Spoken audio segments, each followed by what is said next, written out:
Donc, merci d'être là aujourd'hui. Je me sens très choyée d'animer cet atelier.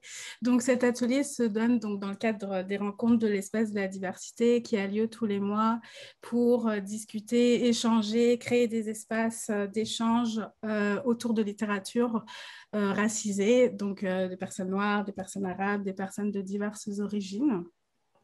Donc, avant de commencer, j'aimerais faire une reconnaissance de territoire.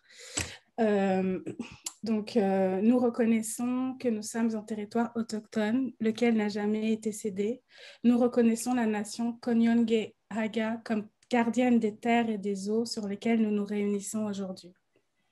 Tiohtià:ke, Montréal, est historiquement connu comme un lieu de rassemblement pour de nombreuses Premières Nations et aujourd'hui, une population autochtone diversifiée ainsi que d'autres peuples y résident. C'est dans le respect des liens avec le passé, le présent et l'avenir que nous reconnaissons les relations continues entre les peuples autochtones et les autres personnes de la communauté montréalaise. Donc pourquoi c'est important pour nous et particulièrement pour moi de faire cette reconnaissance de territoire aujourd'hui? Parce que en tant qu'atelier sur des identités, notamment queer et racisées, il est important de reconnaître les oppressions et de reconnaître l'occupation du territoire autochtone. Donc je tenais à commencer par cette reconnaissance. Je vais me présenter avant de commencer à vous écouter. Je pense que vous vous connaissez, mais vous ne me connaissez peut-être pas. Donc, pour que vous sachiez un peu pourquoi je suis là et qui je suis. Donc, moi, je m'appelle Soyane Diallo. Je m'identifie comme une femme noire et queer. Je suis française et sénégalaise. Et en fait, ça fait 10 ans que j'ai quitté mes terres natales pour vivre dans plusieurs pays. Donc, j'ai vécu sur plusieurs territoires, dans mon esprit un peu nomade. Et ça fait 3 ans que je suis au Québec, particulièrement à Montréal.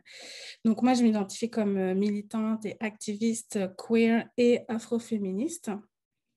Et de formation, donc je suis en fait enseignante de français pour des personnes dont la langue maternelle n'est pas le français. Mais malheureusement, à Montréal, c'est difficile pour moi d'exercer ma profession. Donc, je me suis un peu repliée vers l'engagement communautaire, notamment au sein des communautés queer et des communautés racisées. Donc aujourd'hui, si je suis là aujourd'hui, c'est parce que l'espace de la diversité m'a appelée, m'a dit hey, tu voudrais ça animer un atelier?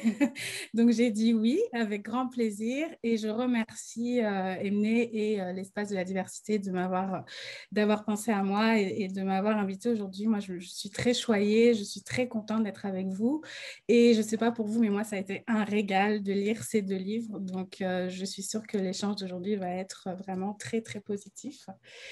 Donc, pour juste redonner le cadre de la rencontre, j'aime pas tant la notion de safe space parce qu'on peut jamais s'assurer qu'un espace est 100% safe, mais on peut au moins s'assurer que l'espace est safer, donc au moins plus sécuritaire, notamment pour des personnes queer, des personnes trans, pour des personnes qui correspondent pas aux normes de genre, de binarité et de sexualité. Donc, c'est important pour moi de le dire au début pour qu'on reste chacune dans le respect, dans l'écoute des identités multiples qui seront présentes aujourd'hui.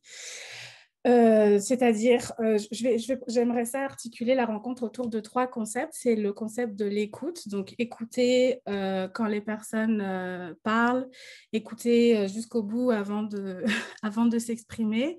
Le concept d'accueil, de tout simplement accueillir les échanges, accueillir les interactions, accueillir les personnes, accueillir aussi les silences, parce que des fois, on ne sait pas quoi faire des silences et c'est important aussi de savoir les accueillir et de savoir les écouter.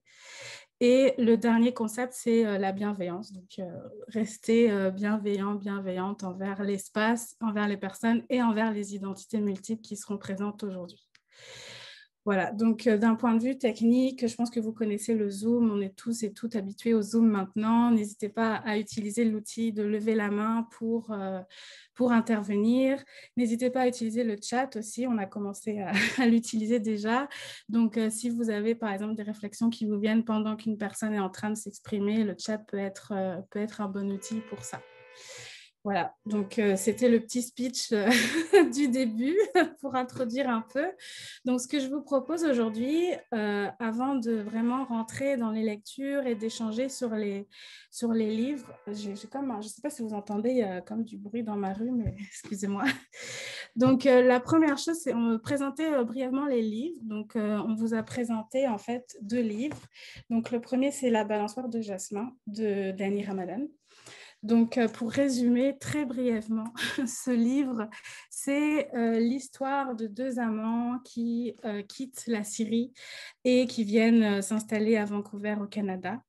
Et l'un de ces 2 amants est mourant, en fait. Donc, son amant, son amoureux, va lui raconter des histoires dans le style un peu d'1001 nuits pour l'accompagner dans ses derniers moments de vie. Petit mot sur l'auteur, rapidement. Donc, c'est son premier roman, Dany Ramadan. Donc, c'est une personne queer racisée qui est quand même très connue dans la communauté queer, notamment pour défendre les droits des personnes réfugiées LGBTQ+. Si vous allez sur son site, peut-être que je mettrai le lien, c'est intéressant. Cette année, il a lancé un projet qui s'appelle I Have Been Wondering et dans lequel il invite des personnes queer racisées à s'exprimer, des auteurs et des autrices. Donc, c'est quand même, il y a des petites capsules vidéo sur son site, c'est assez intéressant si ça vous intéresse de découvrir un peu plus sur l'auteur. Voilà, donc pour commencer avec ce livre, on va lire des extraits. Je vais vous demander s'il y a des personnes qui seraient volontaires. On a sélectionné en fait des extraits pour vraiment contextualiser, commencer d'emblée avec l'écriture de Dany Ramadan et voir un peu pour que même celles et ceux qui ne l'ont pas lu puissent s'imprégner un peu de l'ambiance littéraire, de l'ambiance de l'univers de cette œuvre. Donc, est-ce qu'il y aurait des personnes qui aimeraient ça, lire, lire un extrait? Oui, super. Alors, Martine, tu as le livre avec toi? Oui, j'allais demander est-ce que l'extrait est choisi d'avance ou est-ce que c'est Oui, moi qui devrais lire oui, quelque chose? on a choisi des extraits. On a choisi des extraits. Donc, on va commencer. Alors, le premier, ça serait à la page 98.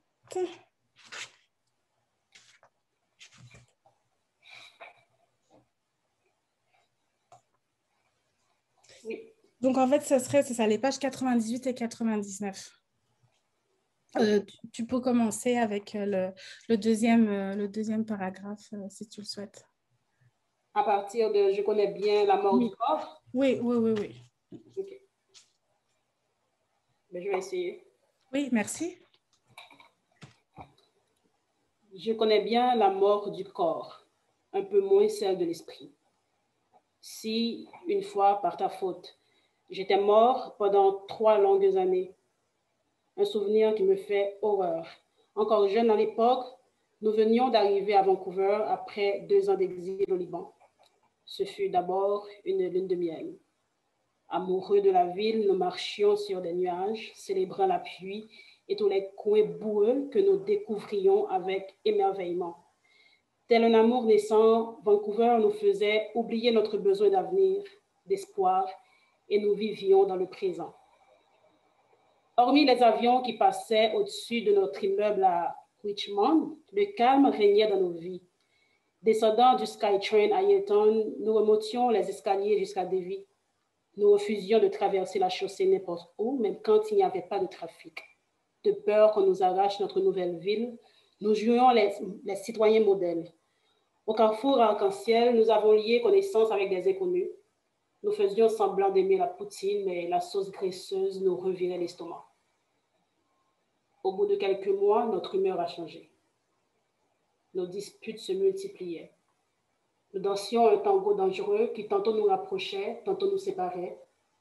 Vibrant à l'unisson un jour, nos engueulades couvrant la musique le lendemain. La nuit, des cauchemars me réveillaient, désorientés. Le souffle court, j'avais l'impression de perdre l'équilibre, comme si tout bougeait autour de moi. Notre maison à Beyrouth me manquait. Tu t'ennuyais même de Damas sans que nous osions nous l'avouer. Vancouver, qui nous avait d'abord émerveillés, semblait se transformer petit à petit en prison de béton. Je sursautais à la moindre alerte. Notre relation se détériorait et nos liens avec notre environnement aussi. Il nous a fallu plusieurs années pour comprendre le sentiment de rejet qui nous habitait. Au Canada, on ne parle que du temps et de la circulation, alors qu'en Syrie, quand on aborde ce genre de sujet, cela signifie que notre interlocuteur nous ennuie. Nos tentatives pour nous faire des amis se perdaient de la traduction. Tu t'isolais, enfermé à rire de ta chambre. Tu me jetais un regard perplexe quand je rentrais du petit journal où j'étais rédacteur. Nous faisions chambre à part, malgré nos promesses, et tes humeurs me faisaient peur. Tu m'en voulais. Le pire, c'est que nous étions parfaitement conscients que ça n'allait pas. Après une réunion de travail où j'avais éclaté en sanglots sans raison apparente, mon patron m'avait envoyé chez une psy, une femme autochtone au regard pénétrant. Elle m'avait expliqué ce que c'était le choc culturel post-traumatique. Toutes ces épreuves ont habitué votre corps à un degré de stress excessif qui vous protège de ce qui est nouveau et inconnu. Et tout ce qui nous entoure, tout ce qui vous entoure est nouveau et inconnu. Merci beaucoup. Merci pour cette belle lecture. C'est beau ça.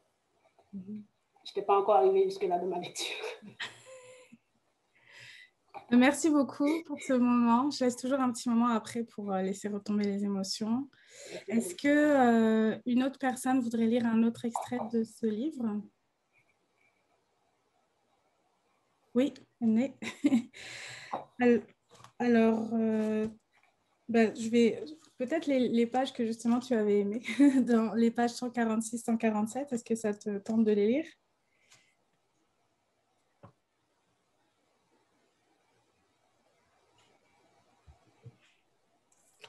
C'est à partir d'où? Avec ma mère avait eu la brillante idée. Jusqu'à la fin du... Oui, on va essayer, oui. Ok. Ma mère avait eu la brillante idée de semer des graines de jasmin dans l'oreiller, et les pluies d'hiver les avaient fait pousser.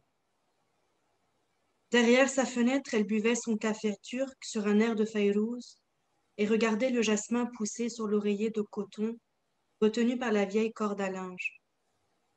C'était une balançoire de conte de fées, magnifiquement tressée de fleurs parfumées. Quand le printemps revenait, ma mère reprenait sa place tous les matins sur sa balançoire. Plus elle se balançait, plus elle avait l'impression de s'envoler, telle une princesse aux longs cheveux, une belle amoureuse du soleil. La balançoire la menait toujours plus haut, et elle se sentait capable de tout. Elle entendait les voitures 3 étages plus bas, les regarder d'un œil amusé. Au début, elle avait peur de tomber du balcon, mais cette crainte s'était vite envolée. Je l'observais de l'intérieur, l'entendais rire et se raconter des histoires. Elle se parlait toute seule, dans des langues que je ne comprenais pas, reprenait le fil de ses conversations avec des amis imaginaires. Ses rêveries la conduisaient jusqu'à des destinations inconnues, intrigantes, au bout de son regard distrait. Se trouvant trop à l'étroit, mon père avait décidé d'acheter une maison. Nous avons troqué le charmant balcon ensoleillé et la balançoire pour une grande maison sombre, accessible par d'innombrables escaliers. C'est la dernière demeure que j'ai partagée avec mes parents. Il ne s'y chantait plus de chansons d'amour. Le bonheur nous avait désertés. Ma mère restait assise pendant des jours sans bouger. Mon père était presque toujours absent, prétextant ses obligations professionnelles. Les amis imaginaires de ma mère se transformaient en démons. Ces drôles de conversations, qui se finissaient jadis par des rires sur la balançoire, se mutaient en disputes, avec des goules invisibles et se terminaient en pleurs hystériques. La maison se remplissait de la poussière de nos vies et la cuisine ne servait jamais à préparer le ftage du Ramadan. Les visites de mon père se faisaient de plus en plus rares. Les querelles de ma mère avec ses démons s'intensifiaient. Au téléphone, un luxe que nous n'avions pas dans notre ancienne maison, elle se lançait dans des conversations intenses. Une nuit, j'avais soulevé l'autre combiné dans la cuisine pour savoir avec qui elle parlait. Je l'entendais dire à voix basse qu'elle avait envie de s'enfuir. « Je prends des vêtements avec moi et j'arrive. Ne sois pas en retard. Non, non, je n'en peux plus de vivre ici, de vivre avec lui. » À l'autre bout du fil, je n'entendais que le bruit d'une ligne morte. Ma mère continuait sa conversation avec elle-même. « J'ai peur, je suis seule et j'ai peur. » Après 1 an ou 2 dans cette maison, je suis allée vivre chez ma grand-mère, où je dormais sur un sofa du salon. J'avais un petit placard pour ranger mes draps et couvertures le matin. Ma grand-mère me faisait un sandwich d'huile et de za'atar pour l'école. Elle me réveillait pour la prière de l'eau et faisait du café. Nous lisions le Coran ensemble et regardions le soleil se lever derrière les collines de Damas. L'un de mes oncles avait coupé la corde à linge et démantelé la balançoire pour transformer notre ancien studio en garçonnière.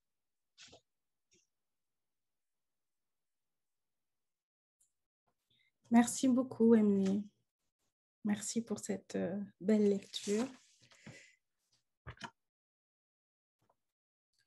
Donc, bienvenue Dalila, qui s'est rajoutée à la conversation. Je suis désolée pour mon retard.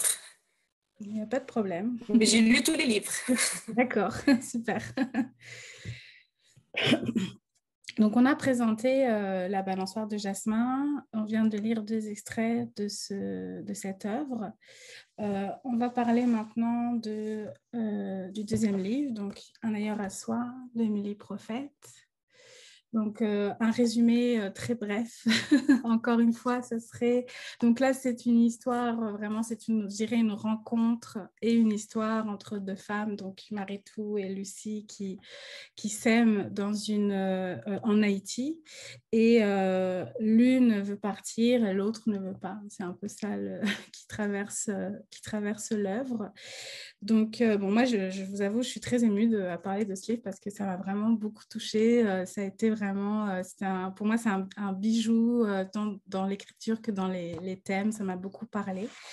Donc, je vous propose aussi de lire 2 extraits pour nous imprégner un peu de l'ambiance avant d'échanger un peu sur nos lectures. Est-ce qu'une personne voudrait lire un extrait de Un ailleurs à soi ?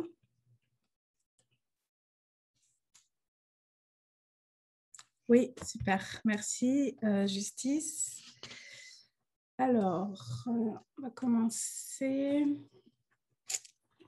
avec à la page 47. Ce serait la page 47 et 48. OK.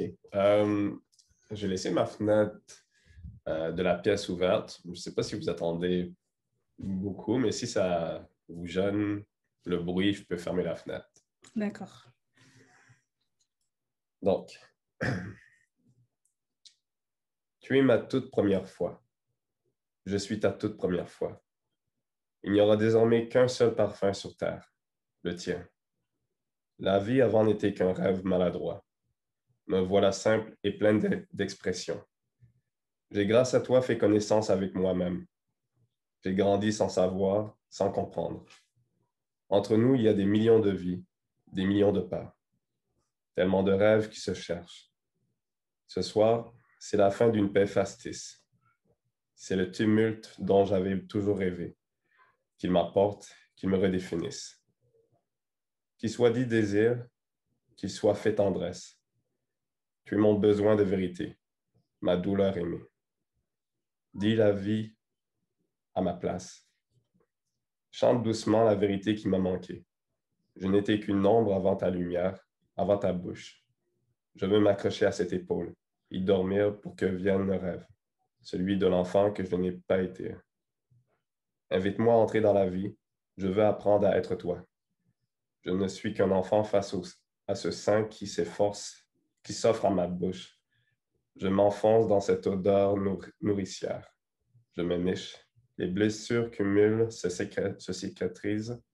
Douce magie dans l'effleurement des tétons. Je renaîtrai de ce ventre. Il m'est permis tout à coup de rêver à une forme de perfection. L'avant n'est qu'un accident. Le ciel demande pardon. Deux bras qui m'enveloppent, je suis gardé à corps et à vue. Je me constitue captive. Ainsi doit rester ma vie, ainsi dois-je vivre. Apprends-moi la nuit, apprends-moi à jouir. Je suis au bout du chemin. Je m'ouvre entièrement. Je tremble, je pleure. Je n'avais jamais pleuré avant. J'aime cette bouche qui plonge tout au fond de moi pour créer ce bouleversant désordre, ce chaos qui me manque depuis tellement d'années. Mon amour, je dis pour la première fois, cette nuit de toutes les premières fois, je crie, Seigneur, fais que ma vie s'arrête ici. Fais que ce moment ne finisse pas. J'existe enfin. Wow. Merci beaucoup. Merci pour cette lecture, Justice. Ouais. Et Un petit commentaire, Soyane, excuse-moi. Oui, Est-ce que tu pourras nous mettre les pages justement des extraits? Je Oui. vais finir les livres, mais j'aimerais bien quand Oui, même parfait. Oui, avancer. Merci beaucoup. Je mettrai ça après. On va terminer l'introduction au livre avec une dernière lecture de Un ailleurs à soi. Ça va être à la page 57 et 58. Est-ce qu'une personne voudrait lire cet extrait? Non. Personne. Je ne les ai pas à côté, c'est pour oui, ça. mais je vais le lire si, si personne veut le lire. Donc, page 57. Page 57. Maritou avait toujours tout lu. Des vieux journaux, des romans, des bandes dessinées, des contes. Les livres lui permettaient de saisir les choses au-delà de leur apparence, de les interpréter justement, même quand elle parlait peu.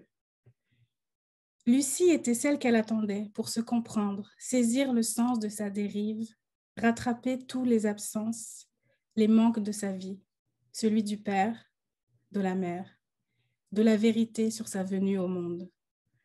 Elle se voyait comme une rumeur, une fausse nouvelle. Elle existait sans que personne puisse en attester, à commencer par ses sœurs. Elle avait trouvé en Lucie un point de repère. Il y avait quelqu'un dans cette ville, dans ce pays, qui lui avait témoigné de l'affection. Cette personne ne lui avait pas dit qu'elle était mal foutue, trop grande, mal habillée. Quelqu'un qui l'écoutait lire, qu'elle emmenait de Niamey à Amsterdam dans une seule volée. Ses rêves pouvaient être dévoilés, dits à haute voix. Elle avait dépassé le stade de rumeur pour devenir une âme, un corps, un prénom qu'une belle jeune femme répétait dans la nuit et dont la voix était comme un baume sur des années de blessures et ouvrait la voie pour que ce mélange des désirs de voyage à des raisons de rester. Maritou n'osait pas aborder avec Lucie la question des hommes qui la raccompagnaient certains soirs. Elle avait trop peur de tout gâcher. Elle n'aimait pas parler non plus, Lucie. Elle considérait que c'était une perte de temps et s'énervait quand on lui posait des questions. Lucie ne faisait pas cela pour l'argent, essayait de se persuader Maritou. Une grande souffrance l'irradiait en les entendant dans sa chambre, les sachant dans son lit, alors qu'elle était assise sous la fenêtre. Pensait-elle seulement à elle dans ces moments-là? Peut-être. Ne te mêle pas de cela, lui avait crié Lucie la seule fois où Maritou avait essayé d'aborder le sujet avec elle. Elle n'avait pas insisté. Elle sentait qu'elle pourrait mourir si elle ne devait plus revoir Lucie. L'idée de la mort n'avait jamais effleuré Maritou avant. Elle se découvrait fragile, elle qui n'avait eu de sa vie que de rares grippes qui ne lui avaient même pas valu de garder le lit. Le fait de savoir qu'il n'y aurait personne pour la soigner y était sans doute pour quelque chose. Elle avait découvert qu'elle était vulnérable et complètement dépendante de cette fille à qui elle essayait de communiquer son envie de l'ailleurs, son besoin de connaître autre chose. Je vais m'arrêter ici pour l'extrait. Donc, merci à tous et toutes pour ces belles lectures. Ça nous met un peu dans l'ambiance. Donc, je voudrais quand même poser une question avant d'entamer sur les échanges. Ça serait de savoir un peu si vous avez lu les deux livres, un livre Aucun livre. Donc, peut-être, si vous pouvez lever la main, les personnes qui ont lu Un ailleurs à soi, pour que je me fasse une idée un peu de combien de personnes. Ok, 1, 2, 3, 4, 5, 6. Ok, finalement, tout le monde presque tout le monde l'a lu. Et pour La balançoire de Jasmin? D'accord, ok. Donc, un peu moins de personnes. On en a perdu d'ici là. Mais quand même, on a quand même la majorité lu les deux, à moitié les deux. Parfait.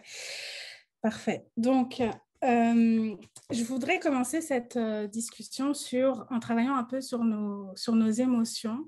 Que vous ayez lu les livres ou pas, étant donné qu'on a lu des extraits, est-ce que vous pouvez, comme ça, me dire quelles ont été vos émotions qui ont vraiment pris le dessus dans ces lectures ou dans ces extraits? Vous choisissez soit la lecture du livre, soit les extraits qu'on vient d'entendre. Avec quelles émotions vous vous sentez à l'aise de partager? Je vais vous mettre dans le chat un outil, parce que parfois, parler des émotions, c'est difficile. On n'a pas assez de mots pour nommer nos émotions. Donc, je vais mettre un outil qui s'appelle la roue des émotions, qui donne justement des mots autour des émotions pour pouvoir avoir des termes précis, aller un peu plus loin que je suis fâchée ou je suis triste. Donc, je vais vous le mettre dans le chat. Ça peut vous aider. Évidemment, c'est un outil. Vous l'utilisez si vous le souhaitez. Hop. Ah, excusez-moi, j'ai un petit problème technique. En attendant, est-ce que tu permets que je fasse une petite intervention? Oui, bien sûr. Donc, pendant les lectures, je faisais des croquis des personnes qui lisaient. Puis, je vais les finaliser plus tard. Ça, c'est pour mon plaisir personnel, mais je voulais savoir si c'était possible, avec votre consentement, de les partager sur l'espace de la diversité une fois qu'ils vont être terminés. Oui? Parfait. Merci beaucoup. Merci, Dimani. J'ai hâte de voir ça. Bon, j'arrive pas à partager le document. Je pense que c'est parce que je ne suis pas... Peut-être parce que je ne suis pas admin. Ah, ok.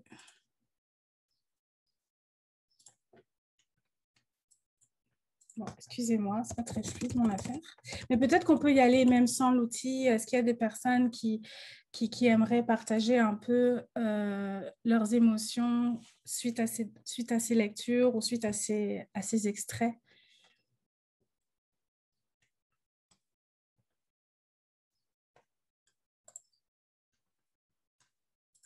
Je peux y aller si vous voulez. Oui. Est-ce que c'est indécent pour une personne qui est arrivée en retard? Pas du tout. De commencer en premier. Pas du tout, pas du tout. Côté émotion, moi, les deux n'étaient pas 100% le type de lecture auquel je suis habituée, mais les deux m'ont fait vivre beaucoup d'émotions parce que il y a quelque chose dans le fait que c'est des personnages qui vivent des formes de marginalisation sociale très fortes. Il y a quelque chose là-dedans dans lequel je me suis retrouvée, puis qui venait toucher des cordes sensibles. Donc, même si je vis évidemment pas des réalités similaires, j'ai quand même eu l'impression la connexion était très, très forte avec les personnages.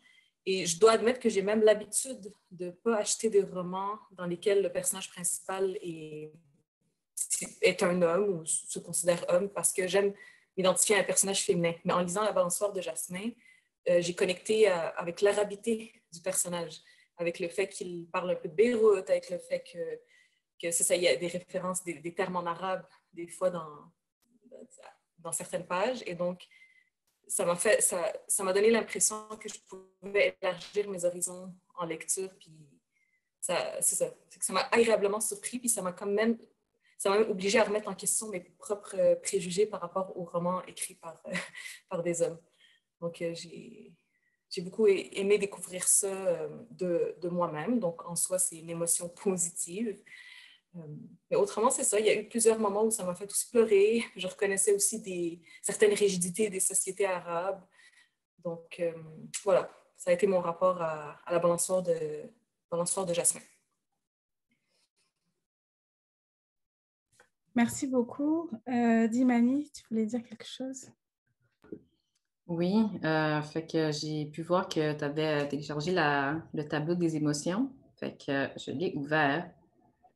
Moi, ce que j'ai lu à moitié, c'est Un ailleurs à soi.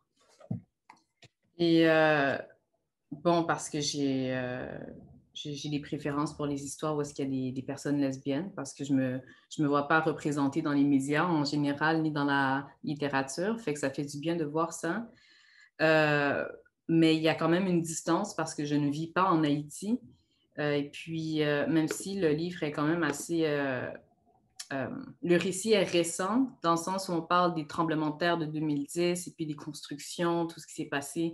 Je trouvais ça actuel, mais j'étais perplexe. J'étais perplexe par rapport à comment est-ce que les personnages saphiques sont présentés, étant donné que je voyais beaucoup de stéréotypes à l'intérieur. Je ne connais pas l'autrice, c'est la première fois que je lis une de ses œuvres. Et puis, si, ça m'a étonnée de voir une femme qui a été abusée par des hommes. Et puis là, ça rentre dans le stéréotype de tu es lesbienne parce que les hommes t'ont fait mal. Et puis, il y a Maritou qui n'est pas très féminine, pas très stéréotypement attirante. Donc, ça rentre dans le stéréotype de tu es lesbienne parce que les hommes ne te veulent pas. Et puis, il y a un autre personnage le personnage blanc, qui est le gérant du bar où est-ce que Lucie, c'est quoi son nom déjà? Lucie travaille, qui couche avec elle potentiellement et avec un autre employé qui est noir. Donc, c'est comme, OK, mais c'est les Blancs qui ont amené l'homosexualité. Fait que, tu sais, il y avait toutes ces affaires-là que je ne pouvais pas m'empêcher de ne pas voir. Mais c'est peut-être aussi à cause du fait que j'ai vécu dans un environnement où est-ce que c'était tellement homophobe que j'ai moi-même internalisé et puis j'oublie d'oublier les stéréotypes et puis de voir que c'est aussi des certaines réalités. Fait que c'était un espèce de travail de puis de pendant que j'étais en train de lire les pages. Oui. Oui, oui.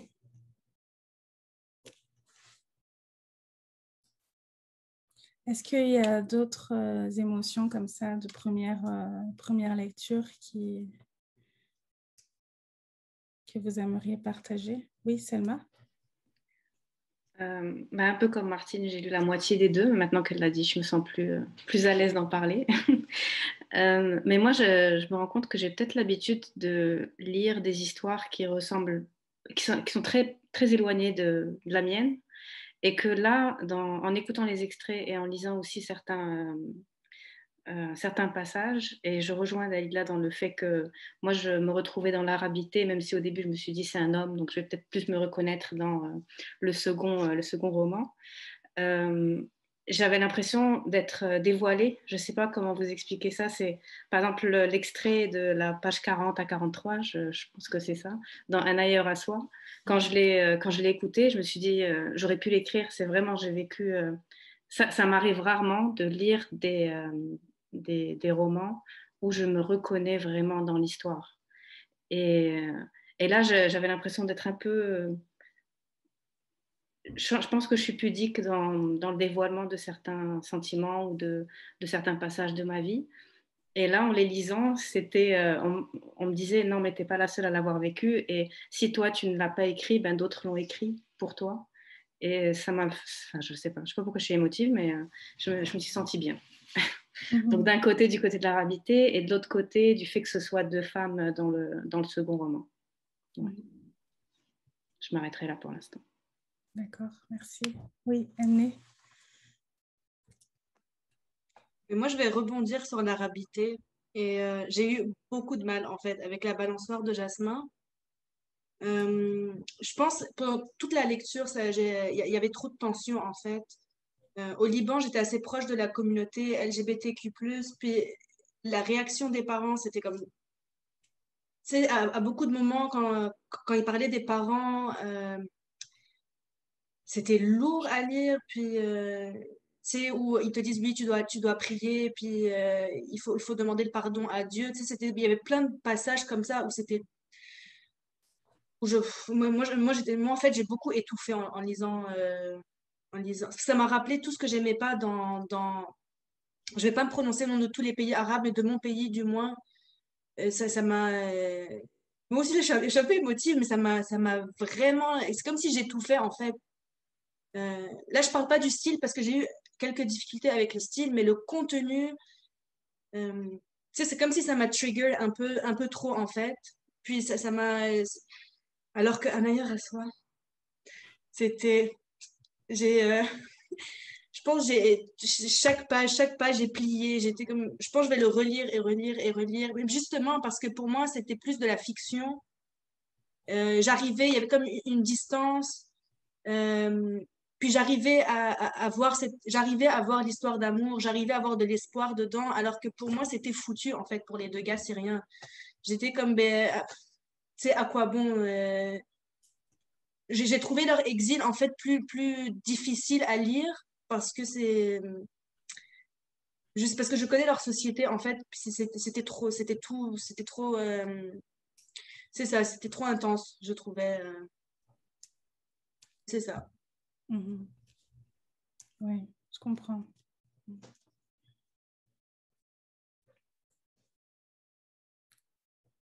Je vais me prononcer, mais Dalila a posé une question, puis OK.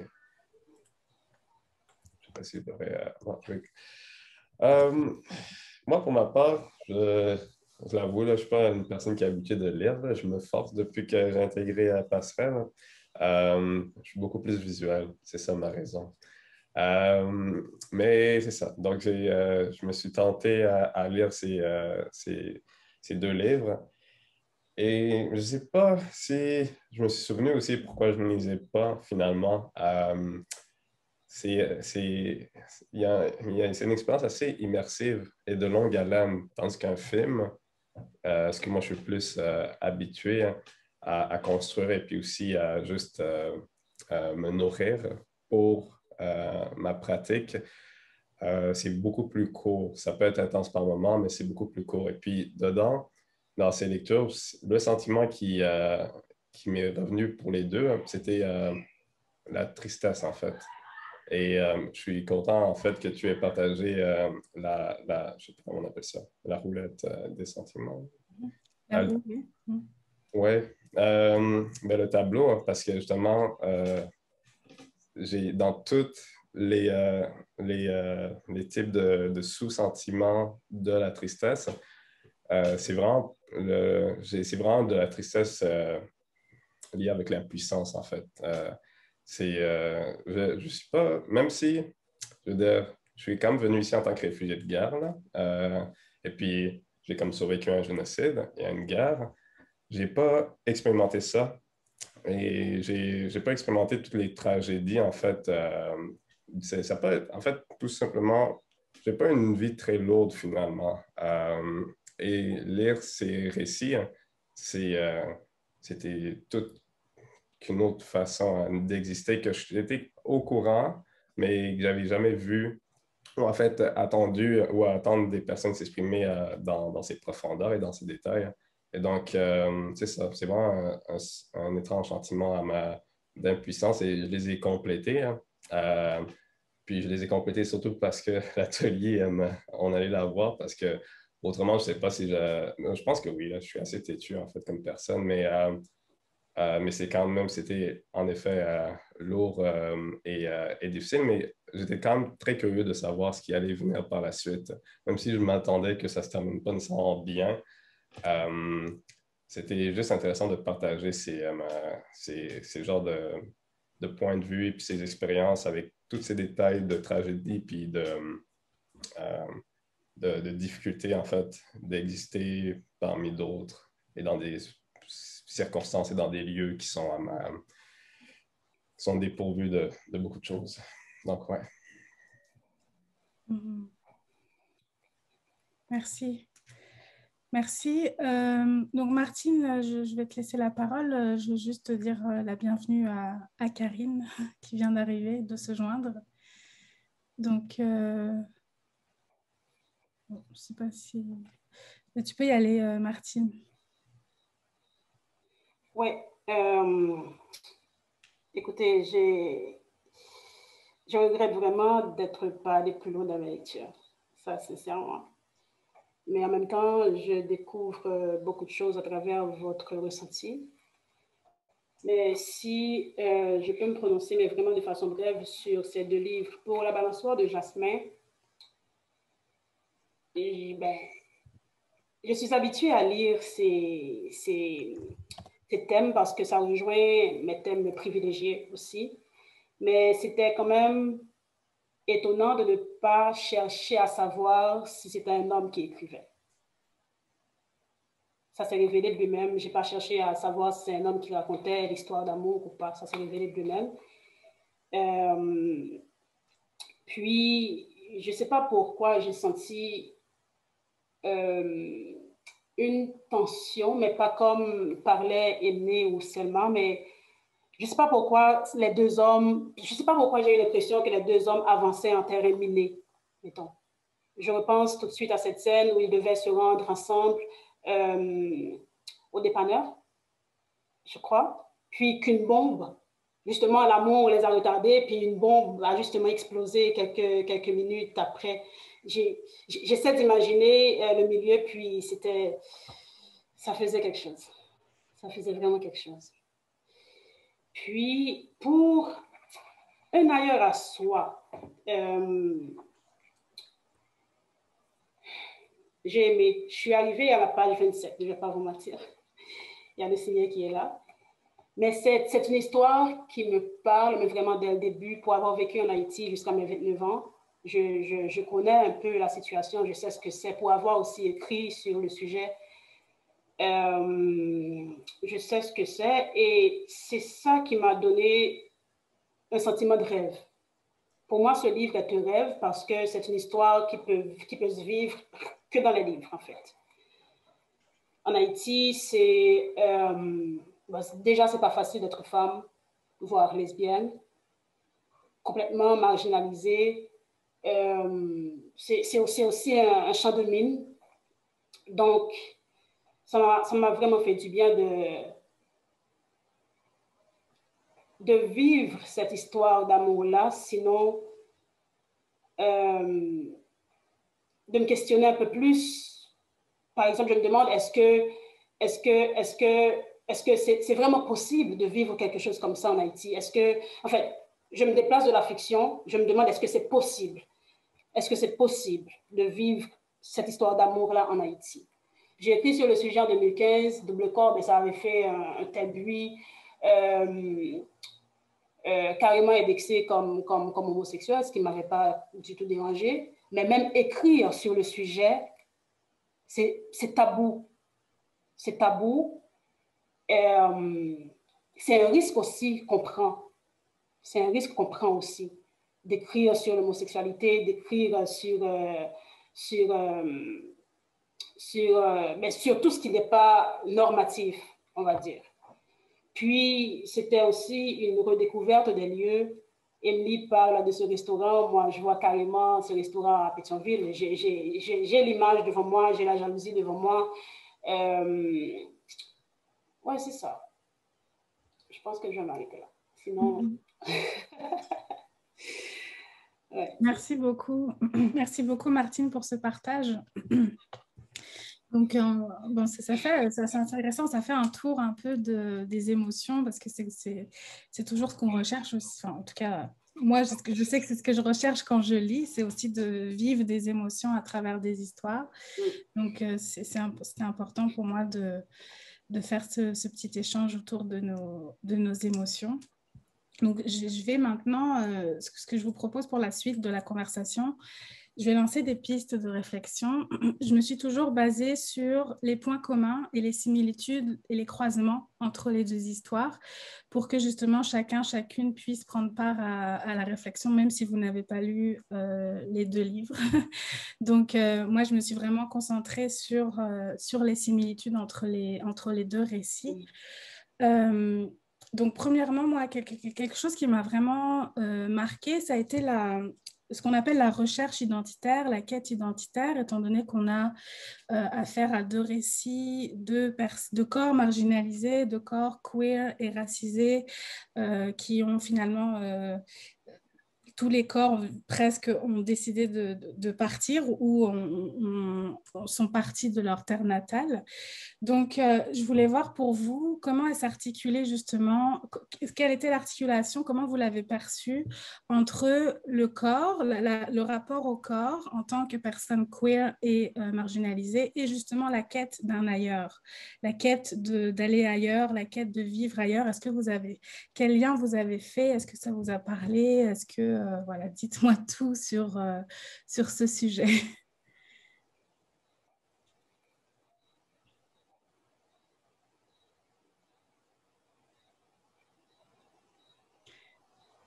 Oui, Dalila.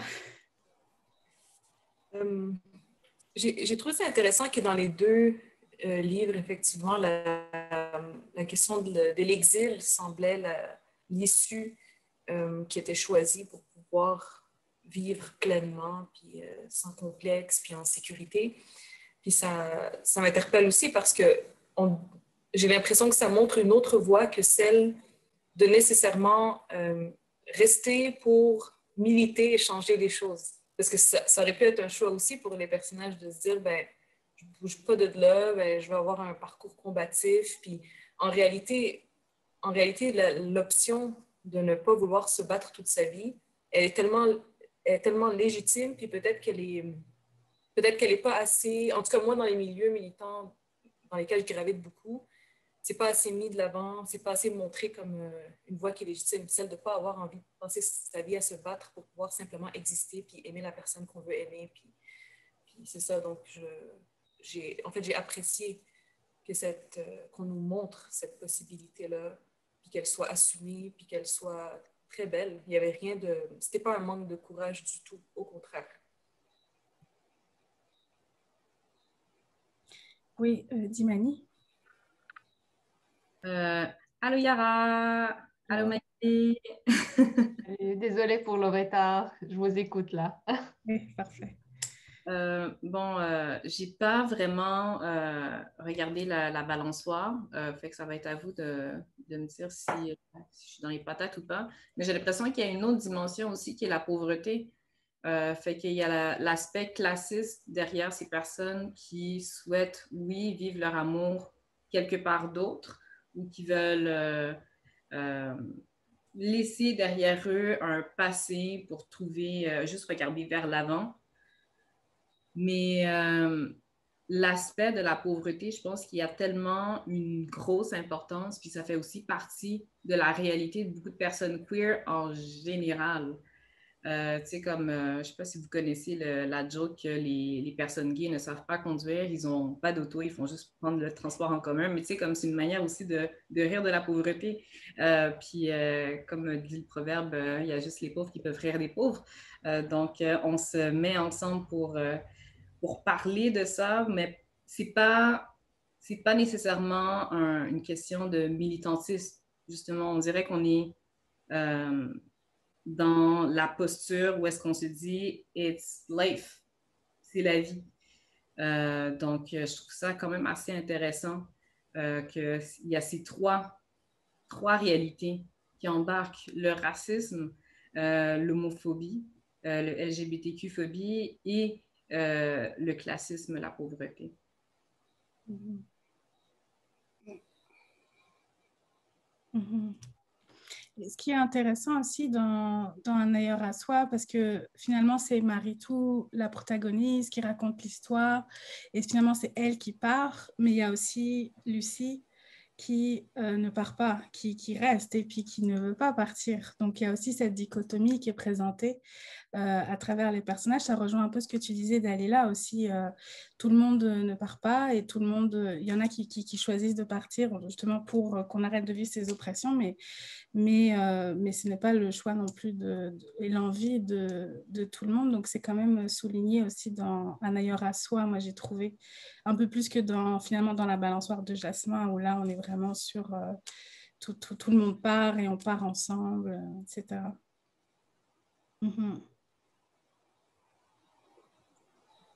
Moi, ce que j'ai trouvé particulier avec cette idée justement d'immigrer, je me trompe toujours, il y a immigré puis migrer, en tout cas, mais moi, je me suis rendu compte que je m'étais posé la question, que je me suis revenu avec une thématique qui est quand même présente dans mon existence, celle parce que j'ai pas fait le choix de partir du Rwanda, c'était le choix de mes parents. Et je me suis longtemps demandé quel choix j'aurais fait, en fait. Et avec toujours la même réponse, finalement. Donc, c'est bizarre, je me repose la question, mais c'est toujours la même réponse. Je pense que j'aurais resté pour être honnête. Je pense que je suis comme ça. J'ai un côté très nomade qui vagabonde, j'ai l'impression, mais je suis très lié avec le territoire dans lequel je suis. Mais peu importe c'est quoi le territoire. Là, ça a donné que je suis resté très longtemps au Québec. Mais mes parents, eux, ils ont pris la décision, en fait, c'était un peu contre leur gré de partir. Et c'est un peu ce que je trouvais intéressant dans ces deux livres, c'est à quel point, justement, ces personnes sont poussées dans leur contexte à partir, parce que j'ai l'impression que c'est beaucoup ça. Ils sont poussés à cause de leurs conditions, en fait, de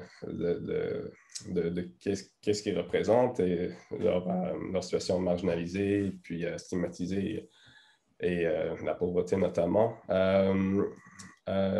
Mais c'est ça, puis je me suis intéressé à justement cette idée de devoir partir et de devoir quitter, hein, en me demandant, moi,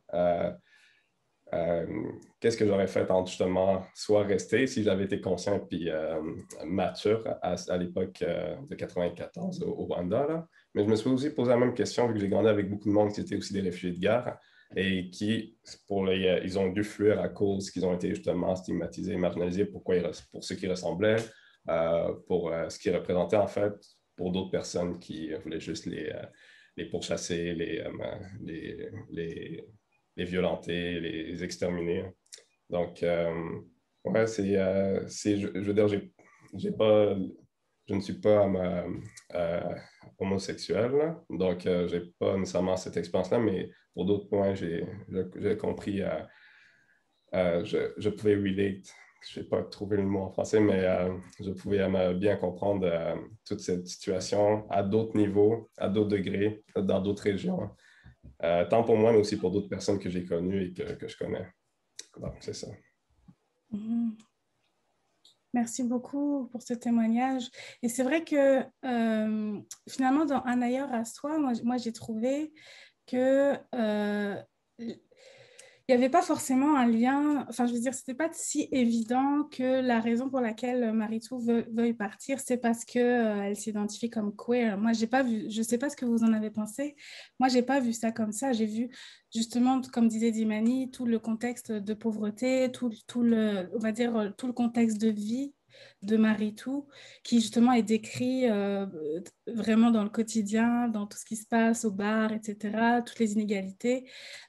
Qui l'ont un peu, qui lui ont donné cette envie d'ailleurs, mais finalement, moi, j'ai pas tant vu ça comme elle veut partir parce qu'elle est queer. C'est comme, c'était peut-être moi, je sais pas ce que vous en avez pensé. Est-ce que vous avez eu cette perception aussi ou...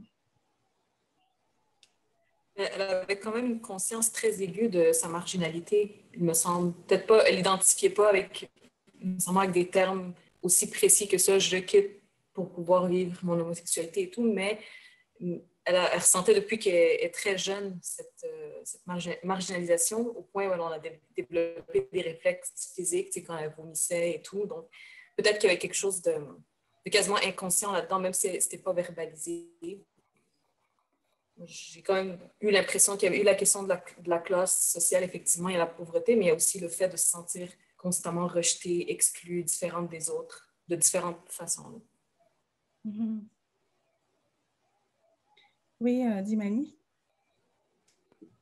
C'est tellement comique le fait qu'elle vomisse tout le temps. Tu sais, j'ai vraiment Non. apprécié cette espèce de... C'est une partie de sa personne, c'est son identité.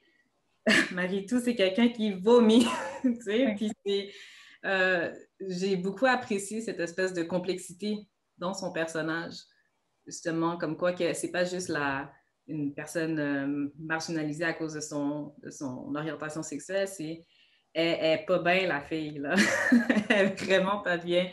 Puis je ris, là, mais c'est terrible, là.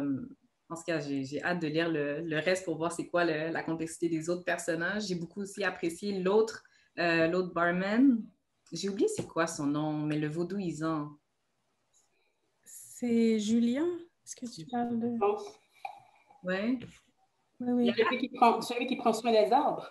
Oui, oui, c'est ça. La plante, oui. Ouais. Dieu. Juste la partie que il offre des boutures ou des plantes aux gens et puis qu'il quitte l'espace. Comment, je sais pas. Fait que je trouve ça vraiment, je trouve ça riche. Vaudou. Vraiment ça. J'adore ça. Moi, ce que j'ai remarqué de particulier, c'est que les deux personnes, en fait, sont liées avec, moi, ce que j'aime appeler l'infinité de notre univers humain. C'est un gros mot, ben, ils sont inspirés par l'extérieur, et surtout par les régions occidentaux, hein, occidentales. Et c'est ça, en fait, à quel point ils savent qu'ils peuvent partir. Je veux dire, c'est dans la nature humaine là, de juste s'en aller. Puis, mais avant, on ne savait juste pas à quoi ressemblait le reste du monde, j'ai l'impression. Et puis là, ces deux personnes sont attirées beaucoup par ailleurs, le ailleurs occidental en particulier.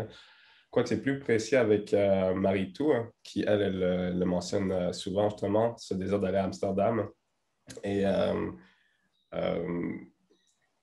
tandis que dans l'autre livre, je pense, ouais, il mentionne beaucoup des Marvel et puis des séries américaines. Euh, mais c'est ça, je trouvais ça intéressant à quel point il y avait cette idée aussi de petitesse, comment il se sentait petit, différent et puis encore une fois marginalisé, hein, mais dans lequel ils avaient l'envie, besoin de s'envoler puis de juste aller ailleurs et puis dans cet univers qui est très grand, mais toujours avec cette précision quand même d'aller dans les régions occidentales et puis peut-être c'est certainement parce que des réalités vu que les auteurs ont la même expérience là. Mais je me demande aussi si c'est pas une critique ou une sorte de critique quelque part. Si c'est... En tout cas, mais aussi, il y a cette idée que ces endroits-là sont plus propices à accueillir aujourd'hui, en tout cas, à notre époque, les personnes qui queer. Donc, ouais. Oui, Selma? C'est sûr que si je te vois, Soyane, je pense au gris, parce qu'on est toutes les deux intervenantes au Gris Montréal. Et il y a une question qu'on me pose souvent dans les classes où je suis intervenante, c'est ah, mais tu es venue au Québec parce que justement tu n'es pas hétérosexuel et tu es venue ici parce que c'est un espace où tu t'es sauvé en fait. Où on est ici pour te sauver et c'est un espace safe aussi où tu pourras vivre ta vie. Alors que moi, ce que j'ai aimé dans surtout Un ailleurs à soi, c'est très complexe les raisons qui font qu'on part. C'est pas juste orientation sexuelle, point, ça se termine là. Et j'avoue que moi, cette question, elle m'agace à chaque fois parce que tu es venu. En fait, ils pensent qu'on est arrivé et qu'au moment où on arrive à l'aéroport, c'est fini. C'est-à-dire, on s'est sauvé et enfin, on peut respirer. Ce que j'aime bien dans l'extrait que je ne sais plus lequel ou laquelle d'entre vous a lu, de La balançoire de Jasmin, c'est quand on arrive, il y a les luttes qui continuent. Je pense que ça rejoint aussi ce que tu as dit, Daïla. C'est qu'il y a certaines luttes qu'on laisse de côté, mais finalement, c'est aussi un acte de courage de venir parce que parler sans arrêt. Je me souviens plus c'était quoi dans l'extrait, mais il y a des thématiques qui, chez nous, si on les aborde, ça veut dire qu'on s'ennuie, alors qu'ici, c'est le cœur même de la discussion. Moi, je trouve, en arrivant ici, moi aussi, pour parler de moi, j'étais naïve. Je me suis dit, je vais arriver et enfin, je vais respirer et ma vie va reprendre. Mais j'étais venue pour différentes raisons aussi.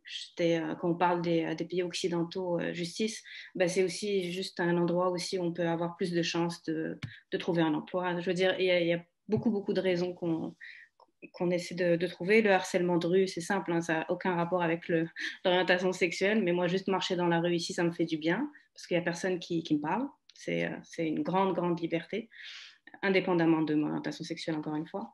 Donc, c'est très complexe, et c'est en arrivant ici que je me suis rendu compte que je me battais encore, même si c'est pour d'autres raisons. Mais je continue, et la fatigue que j'avais là-bas, ici, elle a peut-être disparu d'un côté, mais il y en a une autre qui s'est ajoutée. Et je ne m'attendais pas à la vivre. Et je continue en fait à lutter. Et ce qui montre aussi quand les gens me disent est-ce que tu as abandonné ton pays d'origine? Non, je n'ai pas l'impression d'abandonner. C'est comme une continuité, mais que j'ai déposé des armes, mais j'en ai prise d'autres. C'est vraiment bizarre. C'est l'image que j'ai l'impression d'avoir repris d'autres armes pour d'autres luttes. Donc, c'est ce que ça évoque chez moi, tout ça. Et je trouve que c'est abordé dans la balançoire de Jasmin, dans la façon dont, justement, il raconte comment... il parle des oppressions qui vivaient en Syrie, et après, il parle des oppressions qui vivent au Canada.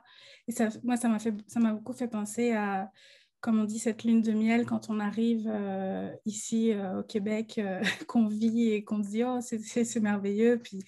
Puis la retombée après de la lune de miel, on se rend compte de toutes les oppressions et de tout ce qui est. Donc, c'est intéressant. Donc, pour aller vers une autre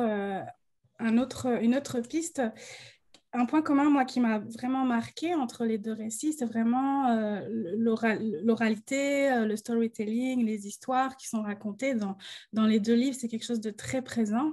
Donc, je voulais voir un peu quelle a été votre perception, vous, justement, de ces histoires. Pour vous, c'est quoi toutes ces histoires qui sont racontées? Qu'est-ce que ça vous a évoqué? Est-ce que vous faites un lien entre les histoires qui sont racontées et justement l'exil, la résilience? Voilà, quelles ont été vos perceptions par rapport à cette omniprésence, je dirais, dans les deux livres, vraiment des histoires qui sont racontées à leurs partenaires, à leur amant, leur amante.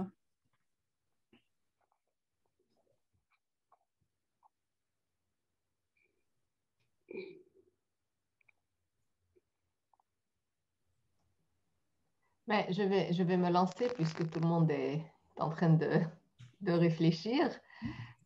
D'abord, bonjour Soyane, je suis tellement contente de te rencontrer.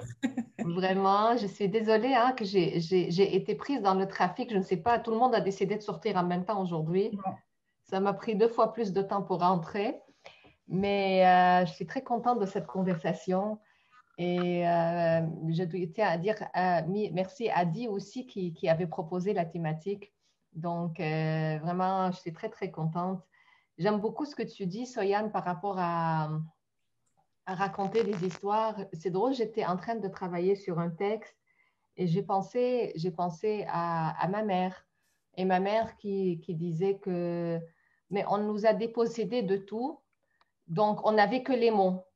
Il ne restait que les mots pour reprocéder l'histoire, tu vois. Donc, et je pense que ce qui se passe beaucoup dans la balançoire de Jasmin, c'est ça. C'est comme si ils ont été dépossédés de tout, même de la chance d'être ensemble, parce que la mort est là, elle attend. Et donc, ils racontent des histoires, et c'est comme si les histoires... les enveloppes leur donnent comme une espèce de lieu de protection, un refuge, et ça permet de remplir cet espace-là pour que le mal n'entre pas. Et je pense que c'est ça qui est très beau dans les deux romans, peut-être La balançoire, de par la thématique même, parce que c'est basé sur les 1001 nuits, et c'est très, très, très présent.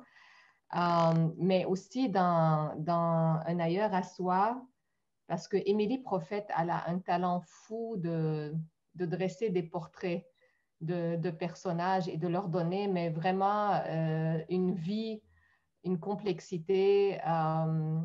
Parfois, tu as l'impression qu'il n'y a quasiment rien qui se passe dans le roman. Il n'y a que justement ces mots-là qui donnent vie aux personnages. Et je trouve ça, c'est assez rare comme talent d'arriver à faire ça, je trouve. Donc, oui, effectivement, je pense que c'est une façon de reposséder leur corps et de reposséder, à mon avis, l'histoire.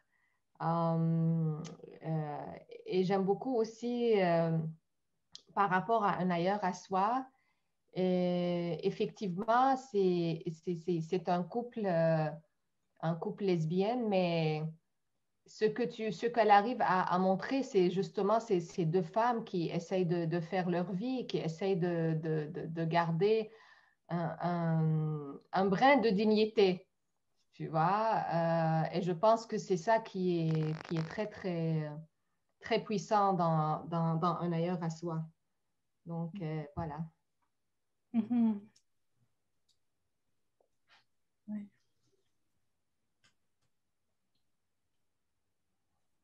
Je ne sais pas si vous en avez parlé avant, mais je suis curieuse de savoir, est-ce qu'il y a des choses que vous n'avez pas aimées pour faire l'avocat du diable?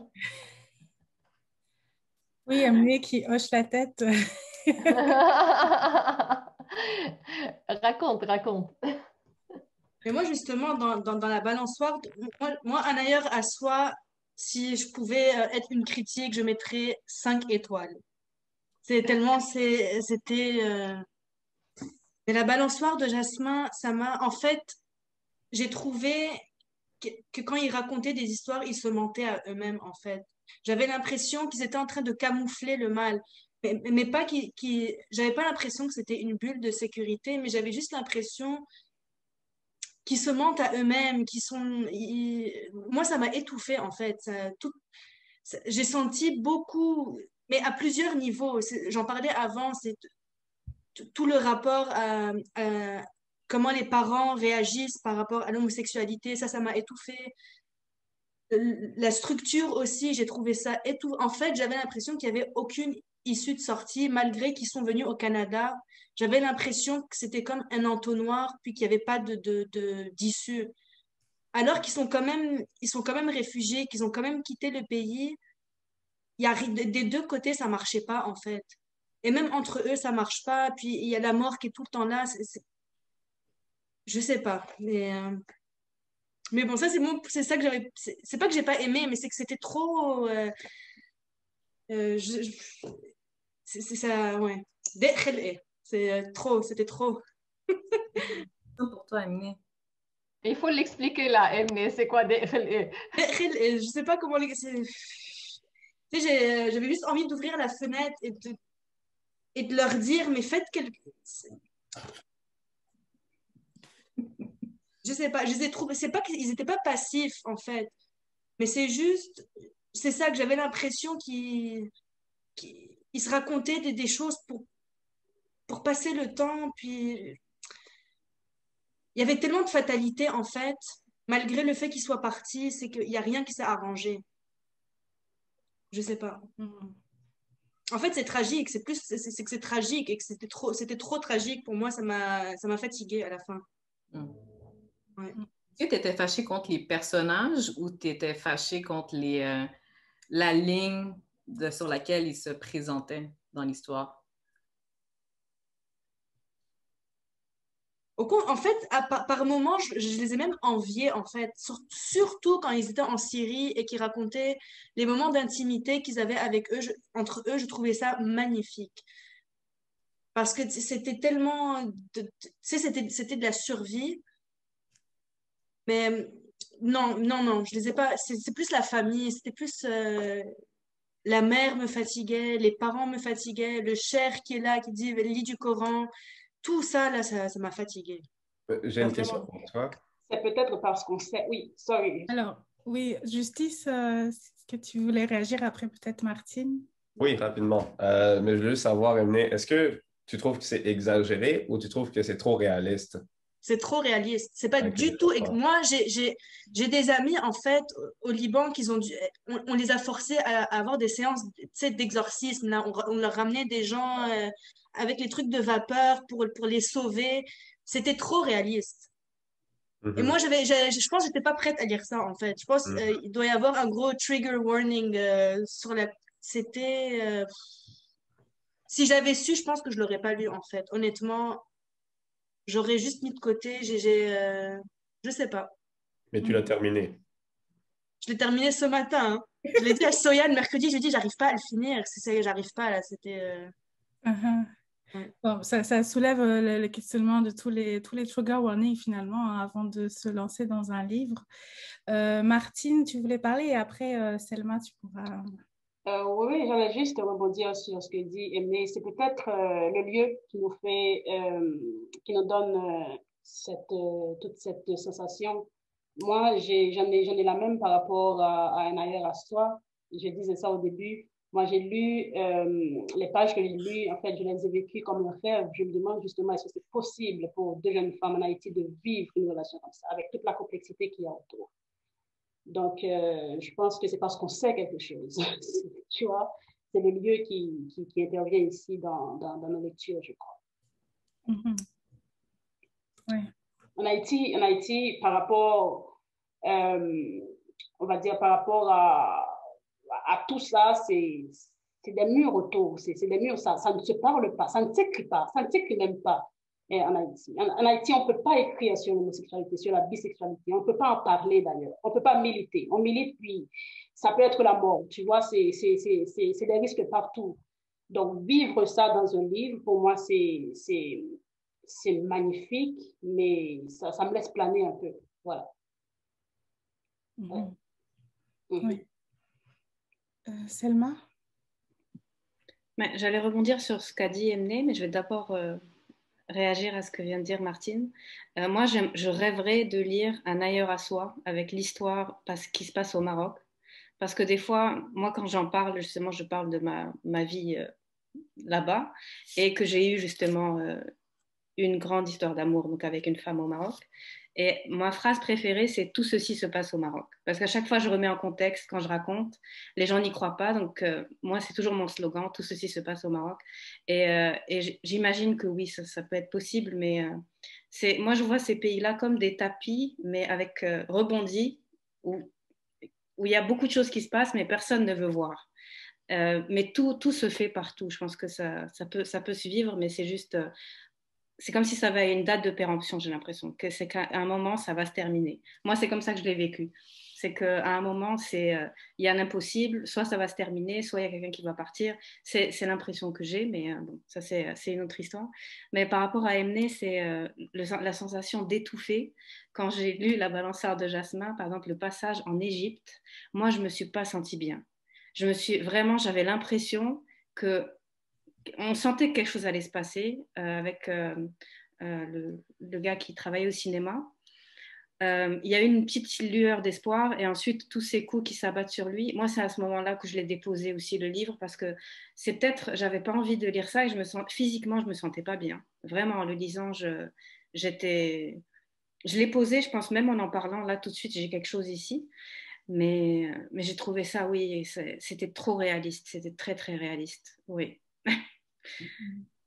Et parce qu'on connaît les endroits aussi, on sait que c'est possible, c'est sûr que on le sait. Ouais. Ah oui, l'Égypte. Alors que pour moi, c'était un ailleurs aussi pour eux. Donc pour lui, en tout cas, c'était son premier ailleurs. Mais il faut bien choisir son ailleurs quand on a envie de changer sa vie, finalement. Mhm. Oui. Et je peux réagir aussi sur oui. La forme. Oui. Mais je veux pas brusquer la transition. Peut-être si quelqu'un va ajouter quelque chose, c'est quand même important là, ce que Selma a nommé. Donc.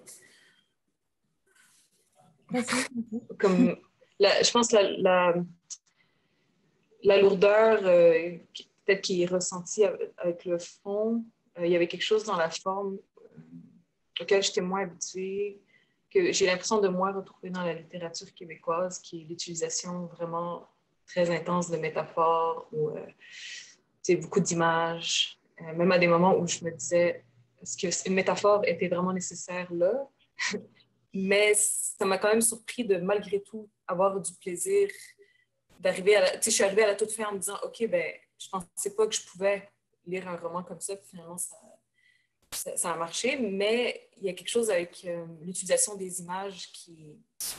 C'est comme si ça freinait, parce qu'à un moment donné, l'idée est comprise. Fait que je voyais pas toujours la nécessité de rajouter 3-4 couches de proverbes, de métaphores, d'exemples, comme si l'idée finalement se répétait dans un même paragraphe plusieurs fois, mais avec des termes différents.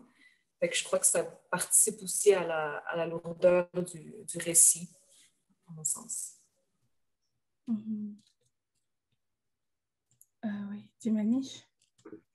Je ne sais pas si je vais faire une espèce de rebond là, légèrement par rapport avec le show d'humour de Anna Gatsby.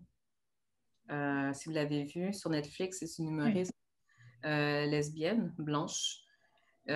Puis, elle a un background en art et puis ça fait longtemps qu'elle est dans la scène de l'humour. Elle a finalement eu son one-woman show à Netflix.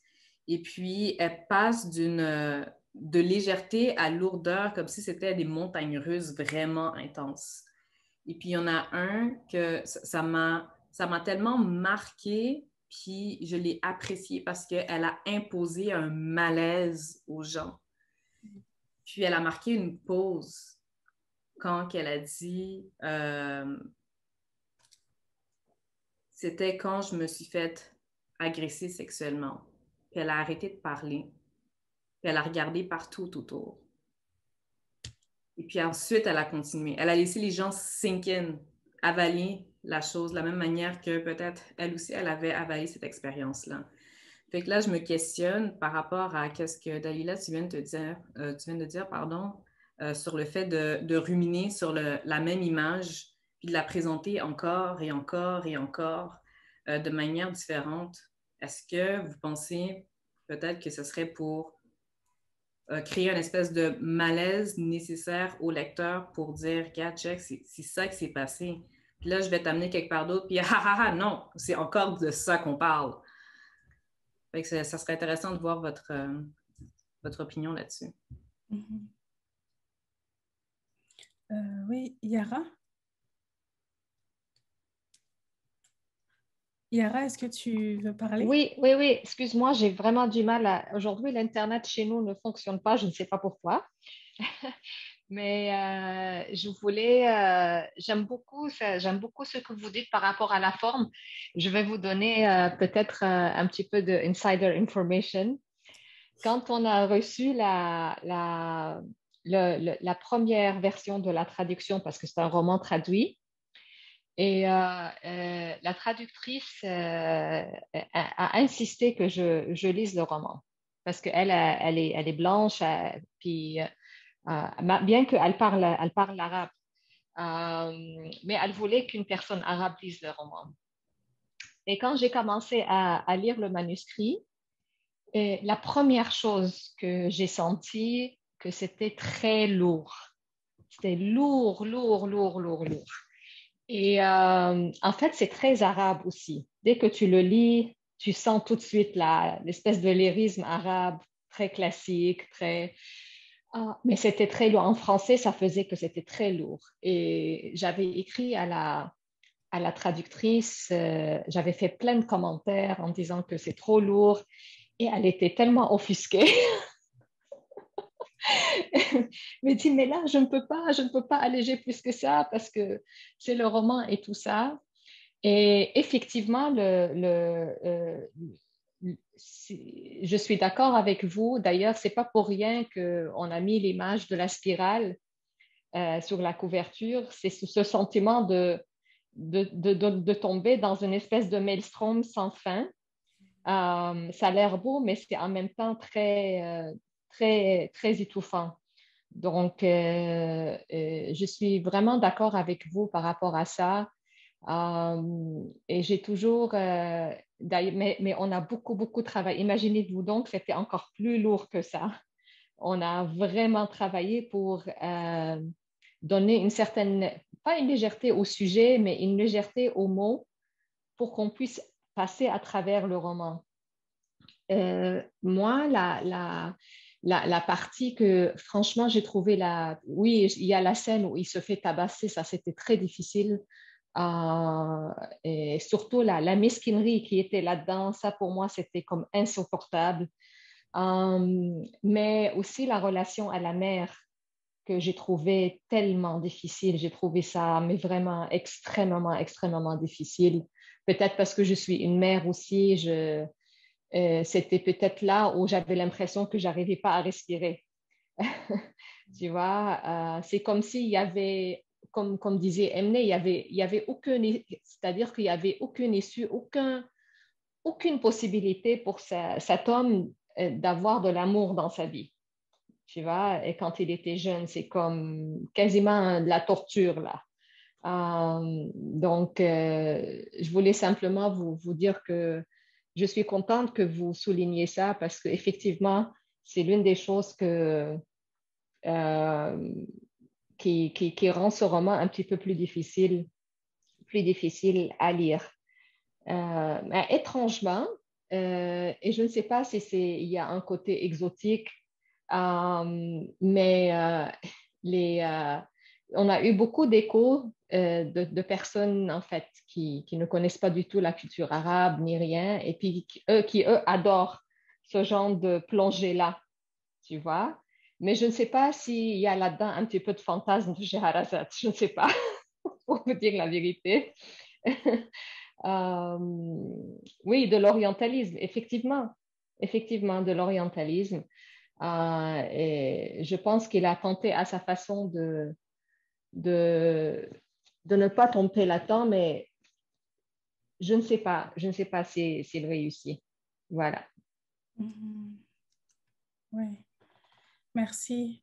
Puis, ça me parle dans ce que tu dis, c'est aussi finalement la frontière entre la fiction et la réalité aussi, moi, qui m'a questionnée dans La balançoire de Jasmin, parce qu'autant dans Un ailleurs à soi, je trouve que c'était très clair, la fiction, voilà, de personnages inventés, même si sûrement peut-être qu'il y a des traces de l'autrice dedans, mais moi, ça ne m'a pas sauté aux yeux.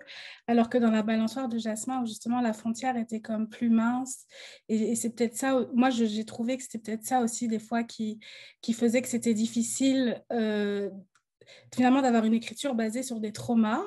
Moi, quand je lis un livre, et en tant que personne queer, quand je lis un livre avec une histoire entre deux personnes queer, je m'interroge toujours sur quelle issue va être donnée aux personnages et quelle porte de sortie on leur donne pour justement pas toujours raconter exclusivement des traumas où les personnages sont dans leur souffrance et dans leur traumatisme. Donc finalement, moi, je ne sais pas ce que vous en pensez. Je sais qu'on a parlé quand même des traumas, mais c'est quelque chose, moi, qui m'a marqué dans La balançoire de Jasmin, c'est que finalement, on reste dans le trauma et on reste dedans. Et même quand il change de pays, les traumas, il y en a d'autres qui arrivent et qui se créent. Et c'est comme tu dis, une spirale, en fait, dans laquelle on ne sort pas vraiment. Et moi, ce qui m'interroge, c'est justement quand on est sur une fiction, est-ce qu'on peut donner une issue, une porte de sortie positive à nos personnages quand on est dans la fiction plus que dans la réalité? Je ne sais pas si vous avez ressenti ça aussi. Moi, ça m'a vraiment marqué. Moi, j'ai apprécié la manière dont c'était apporté, parce que j'aime pas ça d'habitude, les tragédies, ni les récits qui sont trop tragiques. Et dans celui-là, j'ai aimé la manière dont la structure narrative, en fait, représentait beaucoup, essayer le plus possible d'être dans l'intimité de la relation, mais surtout de la tête du protagoniste. Et parce qu'il y a un doute dedans, dans lequel il est sain ou pas. Lui-même, il le mentionne à quelques reprises. Et en plus, à cause il précise que sa mère, puis même sa grand-mère, je pense, avait eu des problèmes de santé mentale. Et il s'attend à ce que lui aussi, il tombe dedans. Et le fait aussi que dans son histoire d'amour, il a rompu avec son amoureux à cause qu'il y avait beaucoup de up and downs, mais surtout de downs. Et c'est ça, et le fait que ça soit toujours ramené dans cette lourdeur, je trouvais que ça permettait de en fait mieux comprendre ce que ce personnage en fait vivait et ce que l'histoire voulait en fait surtout mettre de l'avant. Moi, je ne suis pas familier avec ça. Puis j'ai surtout une personnalité qui est vraiment qui est très optimiste. C'est ça que j'ai remarqué là, par moments, réaliste, mais aussi très optimiste. Alors, j'ai vraiment très peu de downs. Et puis là, ça me faisait penser ça me poussait en fait à rentrer dans cette bulle de son, dans cette descente aux abysses. Tout en donnant cette idée qu'à la fin, ça se finit plutôt bien, puisqu'il finit d'être avec cet amoureux qui le retient justement à sombrer. Et il le mentionne aussi justement que c'est grâce à lui qu'il parvient à aller au-delà de ses tourments. Fait que ouais, moi, j'ai vraiment apprécié ça, pas parce que j'aime la tragédie, mais juste parce qu'il y avait comme une cohérence, en fait, avec l'expérience, ses expériences, et puis aussi comprendre qu'il est peut-être, il y a la limite dans une certaine folie ou un certain... Ouais, je ne sais pas comment appeler ça, là, je ne sais pas comment, c'est même pas m'enseigner, je pense, mais reste que c'est ça. Moi, j'ai apprécié cette expérience comme ça.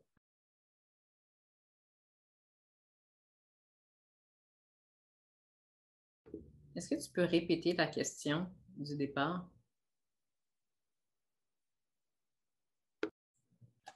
C'était la mienne. La dernière, attends, parce que j'en ai posé plusieurs. Moi, je rebondissais en fait avec ce qu'avait dit Yara sur justement la fiction, la réalité, comment vous avez perçu ça, le fait que l'histoire soit basée sur des traumas. Est-ce que c'est justement parce que la frontière est trop mince entre ses propres traumas à l'auteur, sûrement, moi j'ai perçu ça comme ça, et l'histoire qu'il raconte. Oui, Emné. Ou Karine. Et après, okay. Je vais vraiment être brève parce que je suis en train de jardiner, puis j'ai pris une petite pause. Mais en fait, moi, je ne les ai pas lus, mais j'ai l'impression que sans les traumas, souvent ce qu'on appelle la littérature d'ailleurs n'aurait pas créé le réalisme magique. On a besoin d'une évasion vers un ailleurs parce que des fois, la vie est trop difficile. Puis en même temps, j'écoutais ce que Yara disait plutôt de comment c'est très, je pense qu'elle a dit c'est très arabe, c'est très normal, c'est lourd, mais je pense que souvent dans la lourdeur, souvent il y a une légèreté. Puis peut-être qu'elle n'est pas là autant dans ce livre-là, mais moi, c'est toute la littérature sud-américaine que j'ai lue souvent qui a vraiment cette légèreté-là, ou haïtienne encore, puis que dans la lourdeur, il y a toujours, c'est ça, ce côté qui est un peu comme fantastique, fantaisiste, puis qui amène un peu de relief, là, un peu comme Dimani parlait tantôt par rapport à Michaela Cole, là, puis à I May Destroy You, tu sais, que des fois, c'est comme too much, après, c'est comme ouh! Puis t'es comme wow, minute, là. Fait que, je pense qu'il y a peut-être un peu ça, là, mais je vais continuer à vous écouter, puis là, il faut que j'aille déplacer les herbes dans le fond. Fait que je vais refermer ma caméra. Merci Karine. Emné, tu voulais intervenir? Non? Ok. Dimani. Je suis encore perplexe, très ambiguë par rapport à la question du réalisme dans les récits de ce type-là, parce qu'il n'y en a pas beaucoup. Je trouve qu'il n'y en a pas beaucoup, et puis, étant donné la rareté, je pense que dans la rareté, il y a un besoin de diversité des tons, surtout, tu vois, fait que j'ai hâte, moi, de lire. En fait, je suis en train présentement d'écrire un livre avec des personnages queer, puis elles vivent bien leur homosexualité. Comme il y a d'autres problèmes, mais toute la question de l'homosexualité, c'est joyeux as fuck, parce que j'en ai marre J'en ai marre de toutes les questions de ah, c'est une histoire de coming out, et puis ah, yada yada yada, ah, la famille n'est pas contente. C'est un moment donné, là, comme we know. We know. Tu sais, fait que il y a une partie de moi qui se dit qu'il faut, d'une certaine manière, puis je mets un gros astérix à il faut. Parce que je sais pas pour de vrai, guys, à quel point est-ce que nous, en tant qu'écrivains, est-ce qu'on doit montrer la réalité, comment elle est perçue, ou bien est-ce qu'on ouvre une porte vers quelque chose de magnifique? Est-ce qu'on regarde en avant, en arrière, à gauche ou à droite, tu sais? Puis j'ai l'impression que la réponse, c'est il faut faire la girouette. Donc, maintenant là que je vous entends parler par rapport à la balançoire, j'ai peur de lire. J'ai vraiment peur parce que je me dis qu'il faut être préparé à prendre ce genre d'énergie-là. Puis d'un côté, c'est important. C'est important de faire ce travail d'empathie puis de sympathie là, dans la lecture par respect pour les différentes réalités qui existent. Mais en même temps, c'est ça, mon ambiguïté elle se situe sur il faut cette balance entre la lourdeur et la légèreté pour avoir un espèce de bel esprit critique et puis de belles suites de narration par rapport aux réalités différentes. Oui.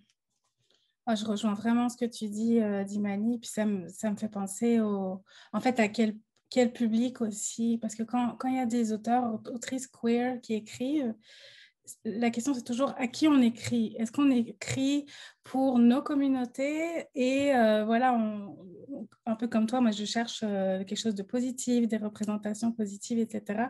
Ou est-ce qu'on veut raconter les oppressions à l'extérieur aussi de nos communautés. Et c'est là où l'enjeu il se porte, je trouve, et où sûrement on n'a pas le même regard quand on est une personne queer et quand on n'est pas une personne queer, enfin, je veux dire, de toutes les oppressions qui sont vécues. Donc, mais c'est vraiment intéressant. Et qu'est-ce que vous en avez pensé, si on peut revenir un peu à un ailleurs à soi, justement. Là, on a parlé beaucoup de la balançoire de Jasmin par rapport au trauma. Comment vous avez trouvé ce rapport justement avec le réalisme et avec, je dirais, les oppressions, les discriminations, etc., dans un ailleurs à soi? Est-ce que vous avez trouvé une certaine forme de résilience à la fois dans l'écriture et dans les personnages de ce livre?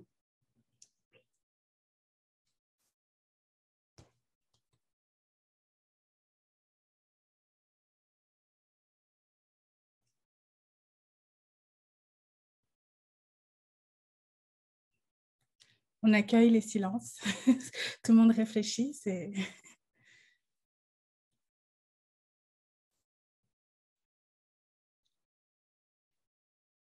Emné, oui. Je suis encore en train de réfléchir, en fait. Je n'ai pas fini ma réflexion, mais juste, ce qui était peut-être plus léger dans Un ailleurs à soi, c'est que c'est aussi construit sur beaucoup de silence. Par exemple, quand Lucie recevait des clients, Maritou n'avait pas le droit de poser des questions. Fait que tout ce qui pouvait être sujet à trauma était même pas abordé. C'était comme, c'est comme si ça nous effleurait l'esprit, puis Émilie Prophète, elle le mettait un peu en arrière-plan. Et pour moi, ça, c'est beaucoup plus, d'un point de vue stylistique, c'est beaucoup plus fort que tout jeter à la figure du lecteur. Parce que c'est traversé par des traumas un ailleurs à soi. Mais juste le fait de dire, ah non, je veux pas que tu poses de questions, pour moi, c'était beaucoup plus. Je sais pas, moi j'ai été emballée de toute façon, là on a compris que j'ai adoré, mais ouais, peut-être parce que c'était vraiment construit autour du silence, autour de l'interdiction d'en parler. Même par exemple, à un moment, il y avait une relation avec le père, euh, elle va découvrir qui est son père, ou je sais, à la fin j'ai oublié, ça je l'ai lu il y a comme 2 semaines. Mais là aussi, il y a tellement de non-dits, puis les sœurs, elle a ses demi-sœurs où il faut rien dire. Fait que tout est dans le déni, tout est dans le refoulement.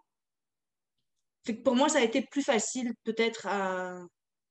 Mais moi, c'était mon expérience de lectrice, c'était plus facile à intégrer, puis c'était plus doux, puis tout était dans le non-dit, et du coup, ça marchait plus pour moi. C'était moins agressif, et ça avait un effet plus positif. Je sais pas.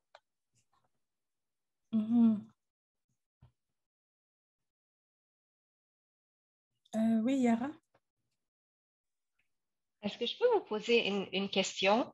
Est-ce que vous pensez, parce que là, dans un roman, c'est un couple lesbien, donc c'est deux femmes, et dans un autre roman, c'est un couple d'hommes. Est-ce que vous pensez que ça a eu un effet sur justement la manière que ça a été raconté? Je vous pose sincèrement la question, j'ai aucune idée, mais en vous écoutant et en écoutant Aimée parler de l'agressivité versus ce qu'on a ressenti avec un ailleurs à soi, je me pose la question.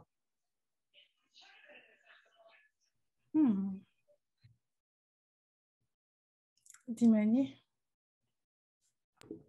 Ah, détective Yara a trouvé quelque chose là.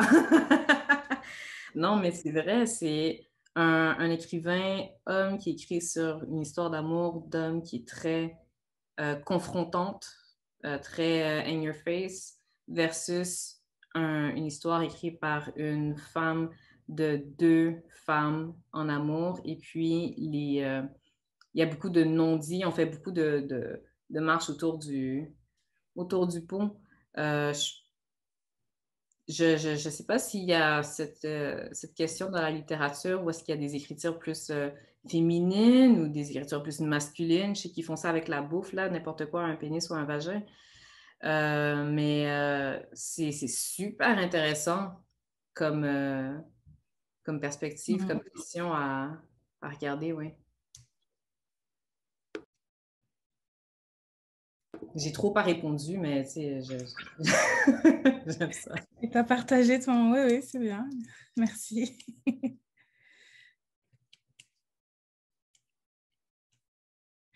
C'est vraiment... Moi, ce que je trouve intéressant, c'est vraiment le... Parce que moi, je pense que ça a joué, mais pas tant dans l'écriture, plus dans les relations amoureuses. En fait, les deux relations amoureuses différentes et genrées différemment. Et où finalement, Maritou et Lucie, voilà, il y a du non-dit. Puis il y a aussi... Moi, je trouve que, par exemple, dans Un ailleurs à soi, on est vraiment sur la vision de la relation de Maritou, c'est-à-dire que c'est vraiment narré depuis elle et pas depuis Lucie, parce que finalement, on connaît Lucie à travers son regard, donc c'est vraiment elle qui va dire ses perceptions, puis il y a toute son histoire qui fait qu'elle ne va pas forcément aller confronter Lucie, elle ne va pas forcément aller... mais je l'ai plus vu du point de vue de elle en tant que personnage féminin. Et au contraire, dans la balançoire de Jasmin, c'est presque les deux, en fait, même s'il y a une personne qui narre. Je dirais que les deux se racontent des histoires finalement, parce que c'est l'histoire des deux. Et quelque chose qui m'a marqué, c'est... l'absence de prénom dans la balançoire de Jasmin. Moi, ça m'a vraiment marqué parce qu'il nomme jamais son amoureux. Donc, c'est vraiment le jeu, le tu, mais il n'y a pas de présence de prénom, de c'est qui, comment il s'appelle. On veut en savoir un peu plus sur lui. Je ne sais pas si c'est quelque chose qui vous a marqué. Bon, je n'ai pas répondu non plus à la question d'Yara. Je pense qu'on est tous et toutes en réflexion autour de cette question. Il va nous falloir plus de temps pour y réfléchir. J'ai l'impression de mon côté que les deux histoires sont construites autour des protagonistes, mais de leur relation en fait. Et puis par là, je veux dire leur relation au pluriel concernant la balançoire de Jasmin. En fait, pour Un ailleurs à soi, moi, j'ai pas vraiment senti que Maritou narrait en fait l'histoire. J'ai plutôt eu l'impression que c'était un récit choral pratiquement, avec Maritou qui est plus au centre, là, qui a plus de place, et son amante aussi. Hein. Mais c'est ça, j'avais l'impression que parfois il y avait juste les autres protagonistes, les autres personnages qui apparaissaient, dans lesquels on les suivait pendant un petit moment. Mais c'est ça, j'avais l'impression que c'était plutôt comme ça. Mais cependant, il y avait cette relation entre elle et Julie, je m'en souviens même plus. En tout cas, bon, comment? Lucie. Oui, c'est ça, merci. Lucie. Et parce que c'était du point de vue, je dis ça à propos de mon impression sur le choral, mais ce que je veux dire, mon impression, c'est mais de base, en fait, juste pour répondre rapidement à Yara, j'ai pas l'impression que les auteurs ont leur identité en fait sexuelle avait un impact sur l'histoire. Je pensais plutôt c'est surtout leurs personnages. Parce que, je sais pas, j'ai l'impression que dans la réalité, c'est plus complexe, là. Je connais des personnes de tous les genres qui ont leur façon d'être crues ou pas selon leur personnalité, hein. Mais dans cette histoire-là, j'avais l'impression que parce que dans un ailleurs à, non, pas un, ouais, un ailleurs à soi, c'était une histoire qui était beaucoup plus fraîche, beaucoup plus jeune, les protagonistes, il y avait c'est moins explicite quelque part, ou c'était pas si mature en termes de, et peut-être c'est juste ma perception, là, c'est pas aussi approfondi que, par exemple, la balançoire de Jasmin, où on retrouve le protagoniste qui est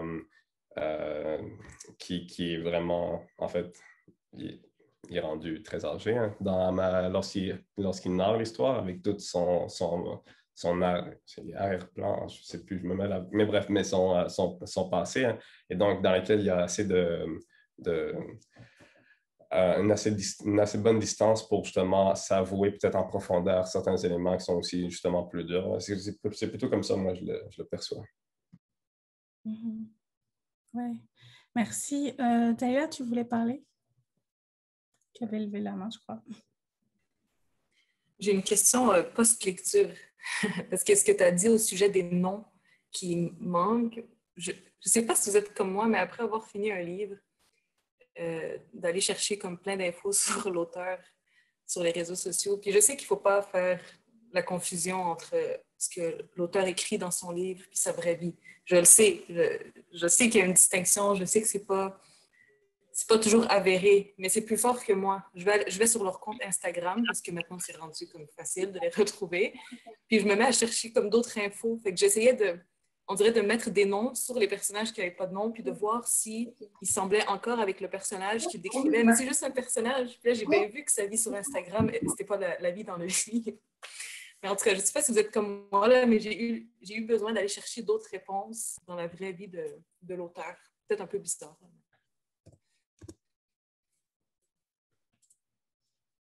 Non, il n'y a rien qui est bizarre, hein. Mais est-ce que tu as fait cette démarche déjà ou est-ce que tu as envie de la faire? Je l'ai fait. J'étais très intriguée par...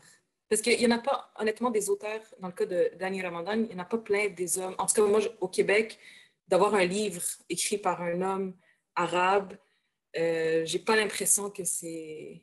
En tout cas, il y en a, mais j'ai pas l'impression que c'est comme une littérature avec laquelle j'ai été en contact. Fait que j'étais très intriguée par qui est cette personne-là.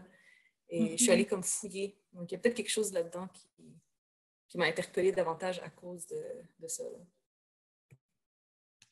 Oui. Pour être franc, moi, j'ai failli le faire. J'ai failli faire la recherche.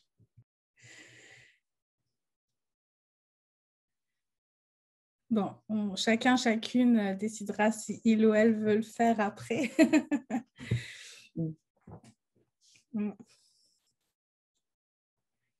Alors, puisqu'on parle des personnages qui ont des noms ou qui n'en ont pas, justement, je dirais, bon, parce qu'il y a les protagonistes, voilà, dans chaque livre, il y a cette omniprésence de deux personnages principaux qui s'aiment, etc., leur relation qui les lie, mais il y a aussi les autres personnages. J'aimerais qu'on s'attarde un peu sur les autres personnages qui sont quand même très présents et présentes dans les deux livres. Comme ça, première impression, est-ce qu'il y a des personnages qui vraiment vous ont marqué, qui vraiment, je vois qu'il y en a qui hochent la tête, donc apparemment oui, qui vraiment vous ont apporté une autre vision aussi justement sur leur histoire d'exil, leur histoire de relations amoureuses, etc. Est-ce que vous aurez envie de nous partager un peu ça? Alors, je vois que Maggie avait levé la main. Excuse-moi, Maggie, j'ai enchaîné avec une autre question, mais vas-y, bien sûr, tu es la bienvenue. Bonjour tout le monde, je suis contente d'être là. Extrêmement passionnant comme échange. Si tu permets, je vais juste revenir en arrière un petit peu. Justice a dit qu'il avait failli faire la recherche. Je me demandais pourquoi il ne l'avait pas faite.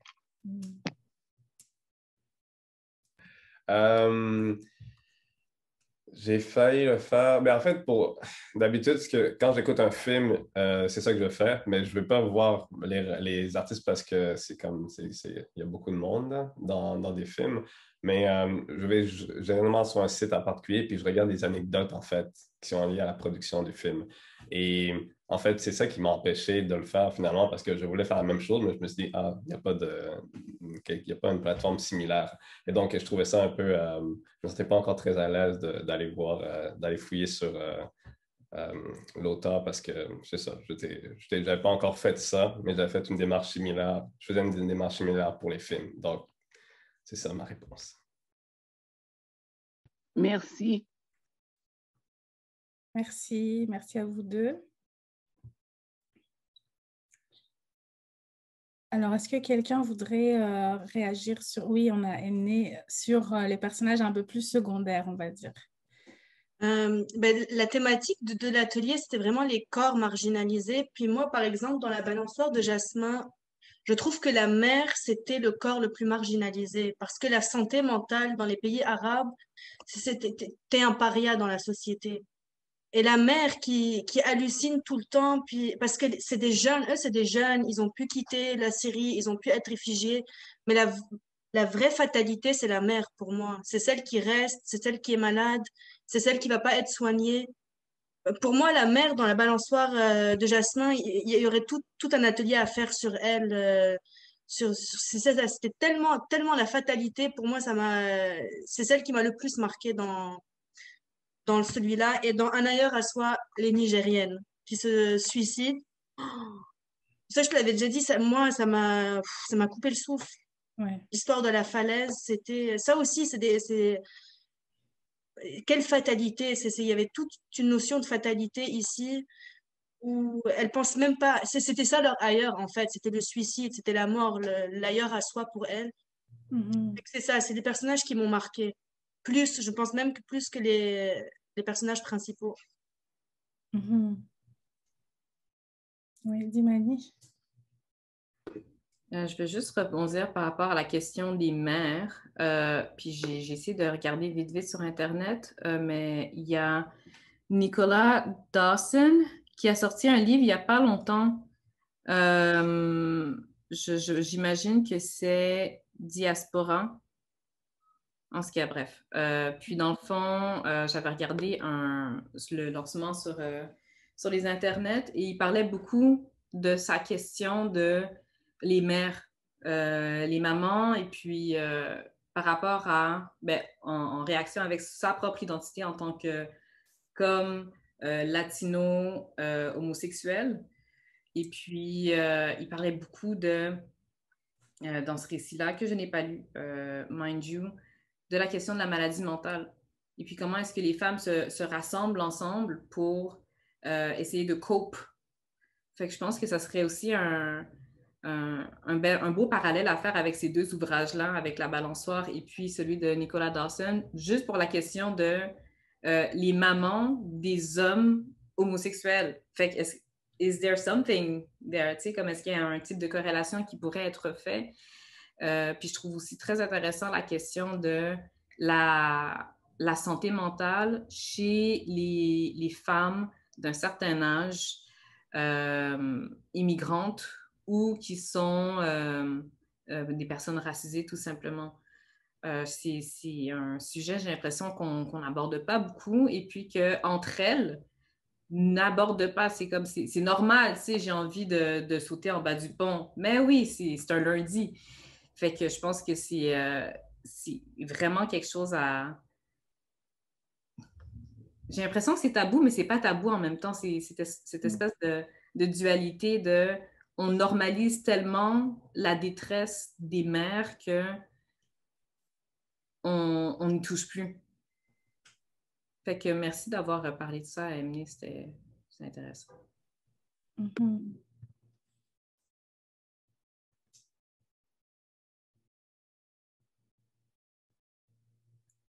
Et à part les mères, est-ce qu'il y a d'autres personnages qui vous ont qui vous ont marqué ou fait réfléchir, peut-être?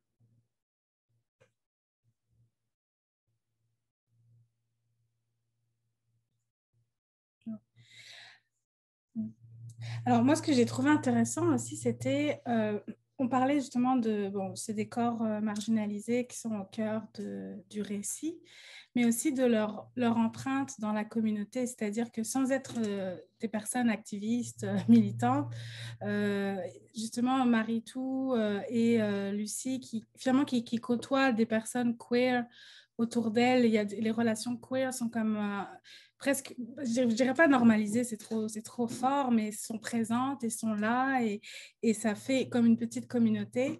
Et dans La balançoire de Jasmin, justement, moi j'y pensais parce que je pensais au personnage de Mariam, qui est donc l'amie du protagoniste, qui s'identifie comme une femme lesbienne, qui est quand même présente vers la fin du livre, et où justement il raconte toutes ces activités avec elle au sein de la communauté queer en Syrie, finalement, qui est plus présente finalement que la communauté queer à Vancouver. J'ai trouvé dans le récit. En tout cas, il raconte plus la communauté, comment elle était en Syrie, que comment est celle de Vancouver. Moi, j'ai eu l'impression qu'ils étaient comme plus très isolés, en fait, dans leur vie au Canada.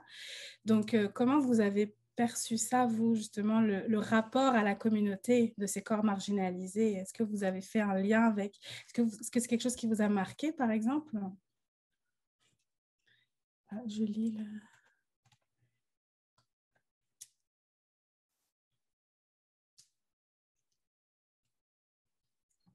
Ben, c'est intéressant ce que tu amènes parce que c'est quelque chose que j'ai observé près de chez nous, ben, de ma vie, j'imagine.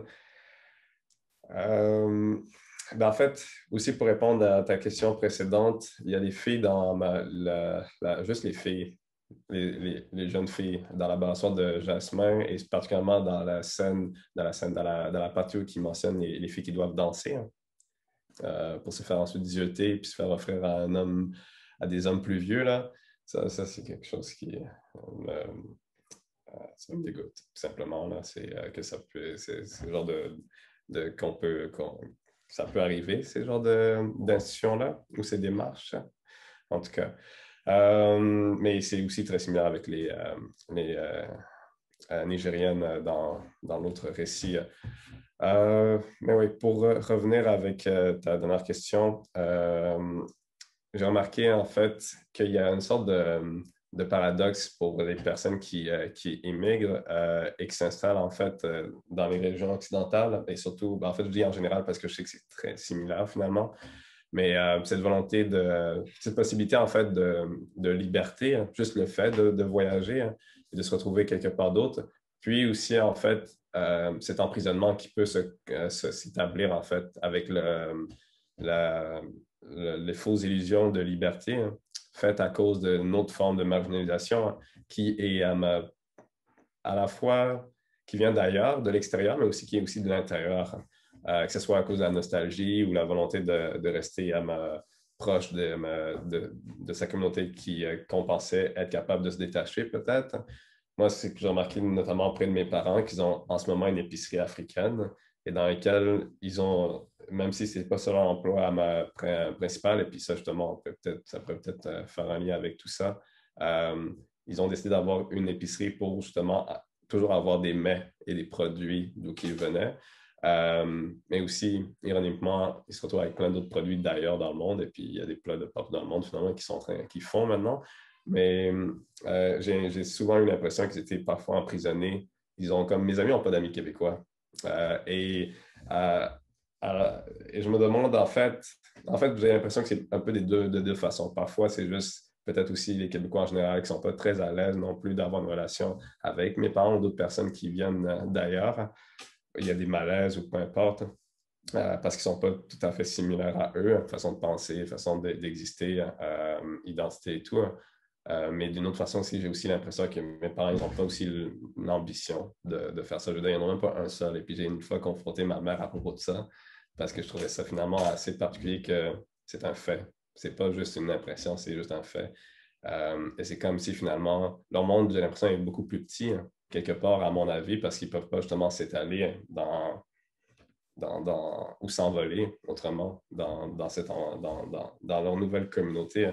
Et en tout cas, dans la balançoire de Jasmin, j'avais l'impression que ça faisait écho avec cette impression que j'avais ou ce point de vue que j'avais concernant ce que j'en connaissais des familles migrantes qui sont établies depuis longtemps ici. Mhm. Merci. Je vais y aller, les amis.